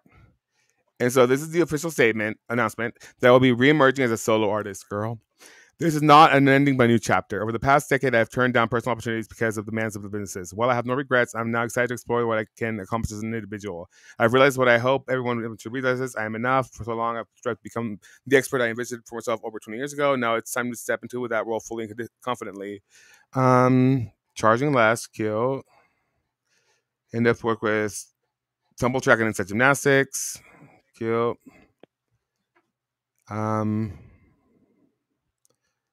Cool. So, okay. I don't know what that means. Okay, let's go to the link. Nothing about New Zealand in this letter. That was from January 31st. Let me see. Let me go to her profile. What is showing here? I'll send it to you. Let me see. Check it out.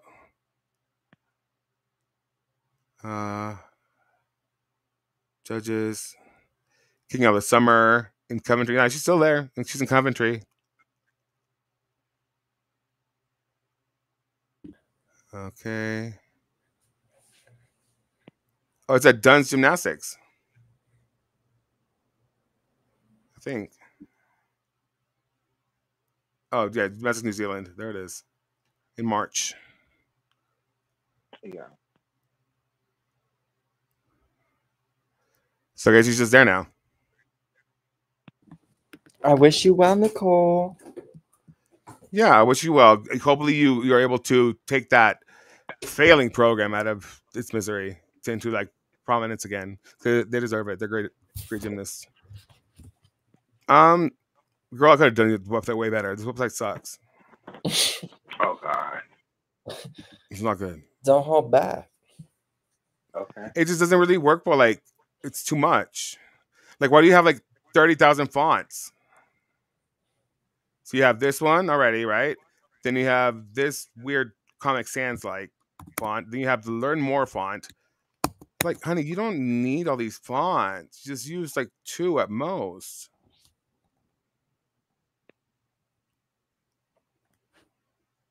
Huh. Download some free stuff. What is this? What is this? What is this? What does you have here? Artistry training videos. Teaching the balance of circling elements, tackling posture and switch sleeps. $5. Free drills, switch sleep drills on bars. $39. What is it for? The $39 one is a full presentation, developing strong beam dismounts. What's your most expensive one? Let me see. The most expensive one is developing annual training plans for competitive success for $50. I think we should watch that one all together. Are you gonna pay for them? Because I support the girls, but I can only support so many girls at once. So, and right now I'm very busy paying for me to have to fucking stream them.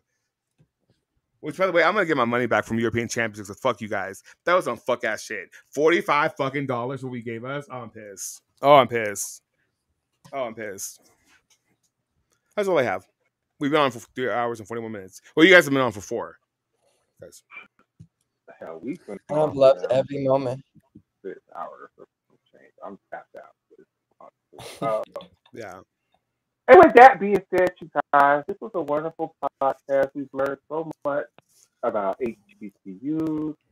We did a wonderful analysis of all stars at the Continental Championship. If you have all stars that we have not put in our Continental Championship, please leave your teams down in the comment section. We would love to read, and if you say something interesting, I might comment more than just a heart. I might disagree and argue back with you. Send me y'all's lineup so I can like make a compilation of the videos. Yeah. I'll make like a broadcast like I did for Gym Internationals. Okay. And what else? Is there anything any gymnastics competitions coming on recent? Yes. That's why I went to Reddit and then I got mad. Hold on, let me see because I was looking for like the this weekend gymnastics whatever post that Anna or Squishy does in gymnastics, our gymnastics. I mean, oh, did you see that Mary Lou Retton got her name dropped from her own meet? Wow, that's she what? She got her name dropped from her own meet. Like they took the name off. When is that gonna happen to Nastia? Oh my God! We Oh could be so wow! lucky. Oh We could wow! only be so lucky. Oh wow! Only be so lucky. I'm telling you that right now. They're gonna rename it the Gabrielle Douglas Cup, the Sunisa Lee Cup. They should have done that every year, but whatever. Another here, there. Those bitches. Yes, for every I really agree with that. For every Olympic champion, they should have just kept renaming it so it could have kept being fresh. Exactly. Then nobody got like too big for their britches. Here we go. Week ahead. Okay. So it wouldn't have even been the Simone Biles Cup. It would have just been the Simone Biles Cup for 4 years, and it would have been the Suni Lee Cup. Then it would have been the Simone Biles Cup again. Oh, Shayna, girl, I'm gonna add you on. But we try to get off this thing, girl. But I'm gonna add you on. No, I was just saying when y'all was getting off, y'all just blobbering. We're yapping. We try to get off very shortly in the next 5 to 10 minutes. I was under the. How are you doing, sister? Oh, I want to hear all your opinions. I'm doing better. Are you under the weather? Are you sure? Yeah, I had an allergic reaction to something, so I busted out in hives. Oh, not the hives. My body. You have an EpiPen? I have never had a use for one. This is the first time this has ever happened. Was it shellfish? I haven't been. No, all I ate was some red beans and a piece of chicken. Oh, the red beans. And I love red beans. That's what it is. Well, what's in the red beans that did? I'm kidding. I don't know. I don't know. Was it bad chicken, you think? Detergent or something? It's nothing new. I use Gain. What about the chicken? Was it okay? It was fresh and hot. Oh. I don't know. So they said if I have another flare up, since this is the first time, then they'll send me to like an allergy specialist and run some tests. Oh my god, no! Oh my god, the worst. They have the board with the needles and they put it on your back and just. So really? Oh, it's so unpleasant. I've had to do it. That's not how it was for me though. So it's not. It doesn't always have to be that bad. See, it was for me. It was terrible. That would have terrorized me because I don't like needles. They can just take a drop or a vial of your blood. Yeah, well, back in the day, back in my day, had me suffering. Oh, it was the worst. I was not allergic to anything. What Addis is talking about is they kind of inject you with a bunch of different things. Like it's like a square pattern on your back, and they inject you with a bunch of different things to see if you're gonna have a reaction to it, to see what you're allergic to. That's right. Because the only thing that I have been allergic to that I knew of was what are those things?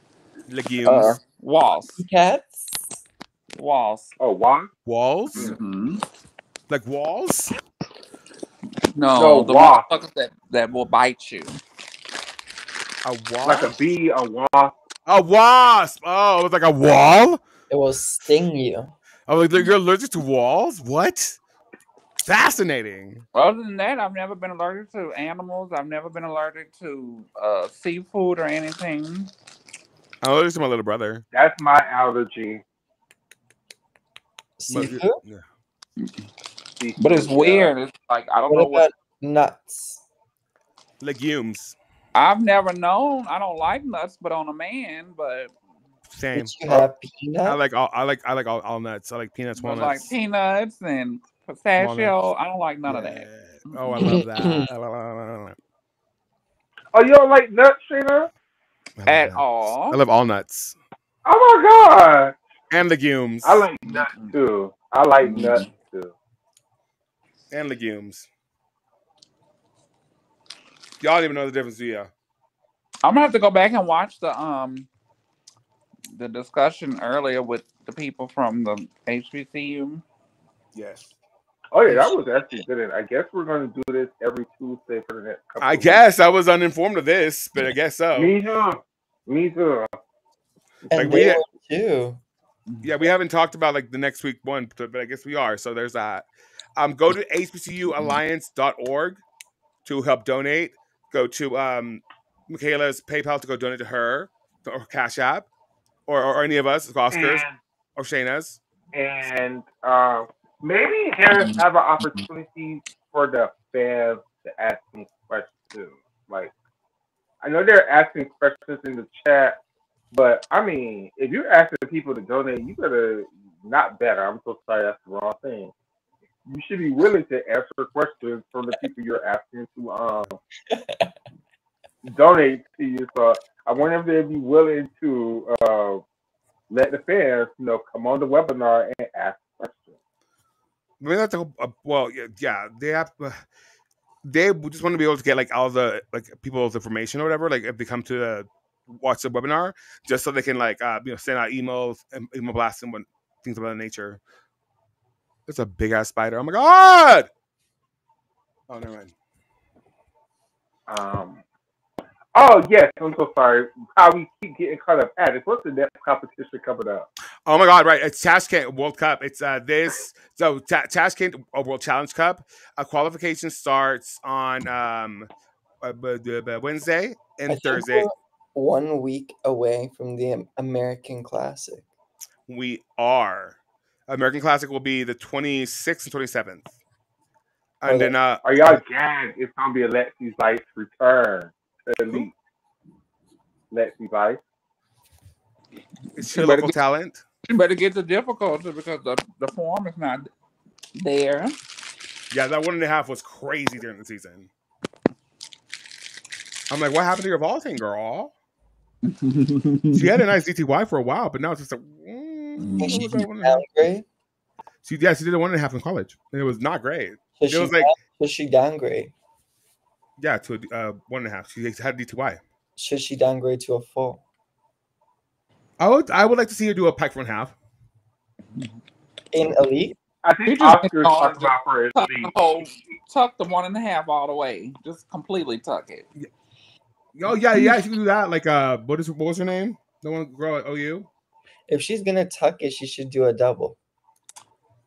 Mm-hmm. Is there a tuck double in the code points? There is, right? I don't think so. I don't think the girl ever did it. I feel like I've seen it. I feel like a tuck 2.5 would be more manageable. I don't know if y'all old enough to remember when John Roethlisberger was trying to come back after '96, so he had to learn a new vault because he was only doing like a Sukahara full or something. So his ass tried to upgrade to a Chico double, and man, like every time he would try to do that there Sukahara double twist, he would tear his ACL all the way up. Like it was a running thing. Like who was this? John Roethlisberger.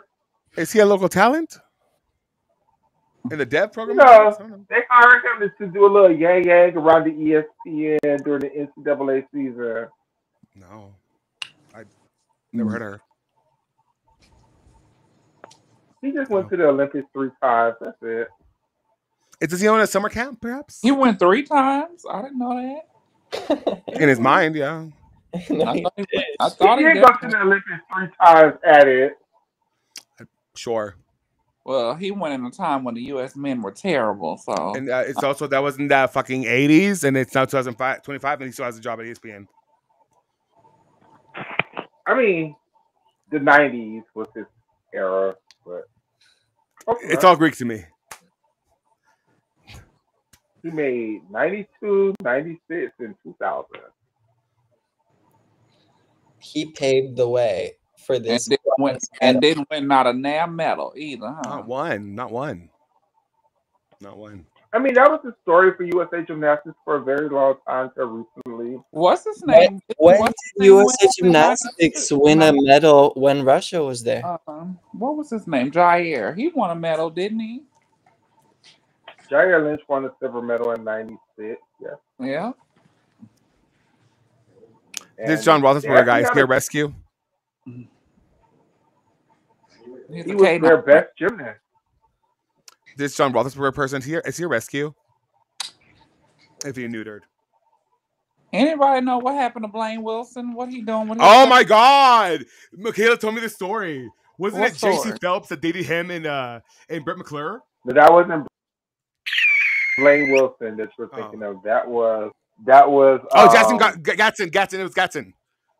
Jason Gatson. Yeah, you're right. No, Yeah, but that was known when they were competing, though, right? She was dating both Jason and Brett McClure at the same time. Really? That's why he's so bitter. Yeah. Dead ass. That's why he's so bitter. JC was that girl. She was, I guess, had She that was- had that Baby, good grip. She was slanging puss, huh? See, I didn't want to say that. I didn't It want to is go what it that is. far, but apparently so. Yeah. He was dating both of them. Did JC feel pussy? Mm-hmm. If you I go remember back when to Jason told right before the 2000 Olympics, if you go back to right before the 2000 Olympics, they were so hyped Oh my up on God, they did. and his girlfriend JC Phelps. But if you go to the 2004 Olympics, they go so hyped on Brett McClure and His his girlfriend. wife. Oh, wasn't his JC wife? Phelps. I Weren't think they they were married? married. I don't think they're married now, but I think they were married at a time. So who's together with who now? Nobody. Yeah, Nobody, but I think he was JC and older Brett than got that. a couple of kids. They do. How old was Brett Right. when he was dating JC? Because he always gave me he was older than everybody. No, he was their age. No, he was young. He just went bald really early in life. Yeah. He just looked older. Yeah. Yeah. Who, Kind of- Jason? Yeah. No, I think Brett. he was only like 22 in 2004 when he went to the Olympics. Well, look at Stephen Legendre. Stephen Legendre looked like he was 34. Mm-hmm. Are y'all excited? Amanda Borden is going to have a daughter at Alabama. Are we going to see her in the stands like we used to see Mary Lou Retton? Daughter of what was her name again? I just played Amanda Borden. Olympian Amanda Borden. It's like let her go. Daughter of we know. I wonder Drinker if she's going to McGee. be like in the stands, and are they going to make a whole fluff about it? They probably are. Borden. They'll probably make her commentate over during her daughter's meets. Put the moment. I like Amanda's commentary though. It can be when she's not with Jim. Yeah, Jim is the worst. Jim is the absolute worst. He used to Amanda make what's should the have name so taken uncomfortable. over that position for Who was Elsie he- Schlegel at NBC. Who he used to make uncomfortable? Janae. I was like, Oh my God! When he touched her, Mm-hmm. I DM'd her. I was like, "Girl, if he touches you one more time, I will drive to LA right now." Immediately, she laughed. So he's nice. He reminds me, rest in peace, Al Trawick. He was terrible. Oh, too. he is dead. Mm-hmm. I forgot I was dead. Dead Tina Aguilera, 60 below. I was watching one of them World Championships. I think the 2011 one. When I tell you they were ruthless, all of them. Tim and Vic, and they My were favorite just one so is- ruthless. Remember that Worlds that Gnostic commentated? Which one? Well, it was her, it was Al and Tim. And at one point, Al looks at her and he goes, "You know, I hate it when you wore pink." Oh yes, To her face.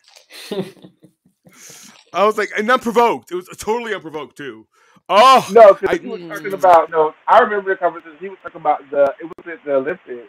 And he was talking about how the Americans had very patriotic leotards, and he was like, "Yeah, I love it when they come out in red, white, and blue. It's just the American colors." And they was saying, and then he just was like, "Oh yeah, now see, I used to hate when you used to wear pink." And she was just like, "What?" That shit was hilarious. And then this bitch lies. He goes, "I only wore it twice." Bitch, you wore it more than twice. At least 8 times. I went back and counted. Yeah, anyway. Some of the commentators over the years have been complete trash. Just terrible. We should have done next time. Let's do our tier list of commentators. I have a whole thing. Yes. Oh, because I got two. I have two off rip that are horrible, and I would Yeah, never it's a big one. I put there's like 50 on there. I don't ever want to see them. That's a good one. That's a good commentating on a meet again in life. Okay. And one of them came back out the woodwork this year. She was terrible. And former coach too. Oh my God, clock it. Oh, what school does Corinne coach for now? Oh, Southern Connecticut, whatever the fuck. Southern Connecticut T. Is that an HBCU or just a regular school? They are probably about a tier. They don't make no noise. Like Temple. Yeah, they're PWI. Mm-hmm. But I think that's a good place for I her. mean, yeah, I think it's I because mean, then she has checks and balances. She has someone to like keep her in place. And like you have to be strict with your like finances and in bigger institutions. So yeah, they'll rein her in. Hopefully, they'll rein her in. Wow, bring her in. Hello, that's all I'm saying.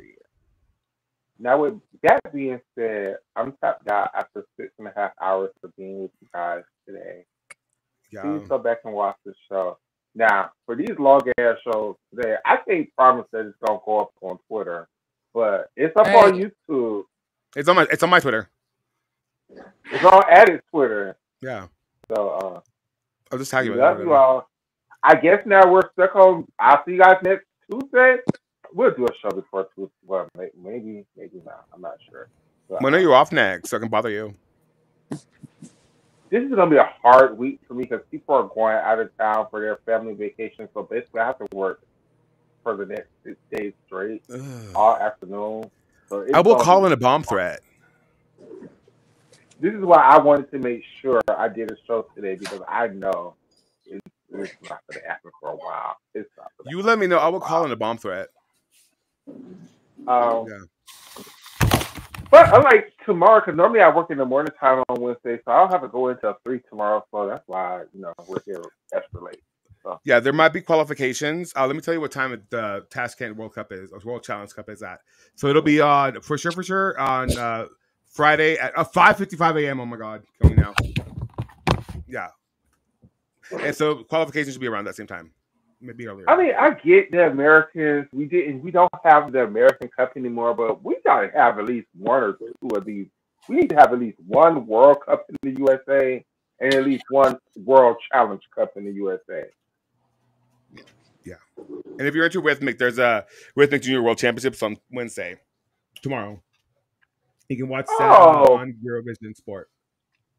Alex, how did you learn about the judging in rhythmic gymnastics? We had a user named Bellfire in our chat, and she like helped us out with it That's what I during need. the Olympics. y'all ever thought about trying to go to, like, judge? It's one, it's super bureaucratic. Two, it's too expensive to be as a hobby. To do as my main job though, and doesn't pay well. And it's too much of old girls club and women's and old boys club and men's. It's corrupt and it's fucked. Honestly, actually, Kensley has an episode about that on the men's side. That is, you will be like it's a cartel. It's a cartel. It's a cartel. It's a cartel.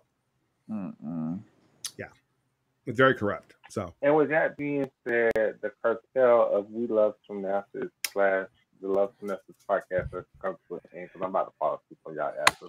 I love you all. Yeah. This is a great setup for real. I'm gonna rewatch. Oh gosh, goddamn! Like I hate when we do these long ass shows because bitch, ain't no way I'm gonna rewatch all this damn shit. I'll rewatch parts of it. Hopefully, I ain't say nothing to get my Catherine. If you watch this, I love you, friend. Don't come for me. We're friends. I love you. We are cool. We have a gymnastics brother named Addis. We have to be sisters. Who else? Who else did we talk about? Amigas, cheetahs, friends for life. Period. I Word of child. love everybody. We love everybody. You need to go over there and eat your tuna in private. But when you get ready to tell the world what flavor of tuna that you like to eat, we're more than welcome for you to come over here and announce that with us. Jay Carey, I still want to talk to you about what flavor of tuna you like to eat. Just don't be on no damn Older. trend. Older tuna. Oh. Good night, y'all. Y'all be Bye, y'all. Thank you. Bye, everybody. Bye, everybody. Good night. Good night, Oscar. I'm trying to give you guys an outro because this is a long ass damn show. I just can't find it. I'm not pressing the right shit. And outro.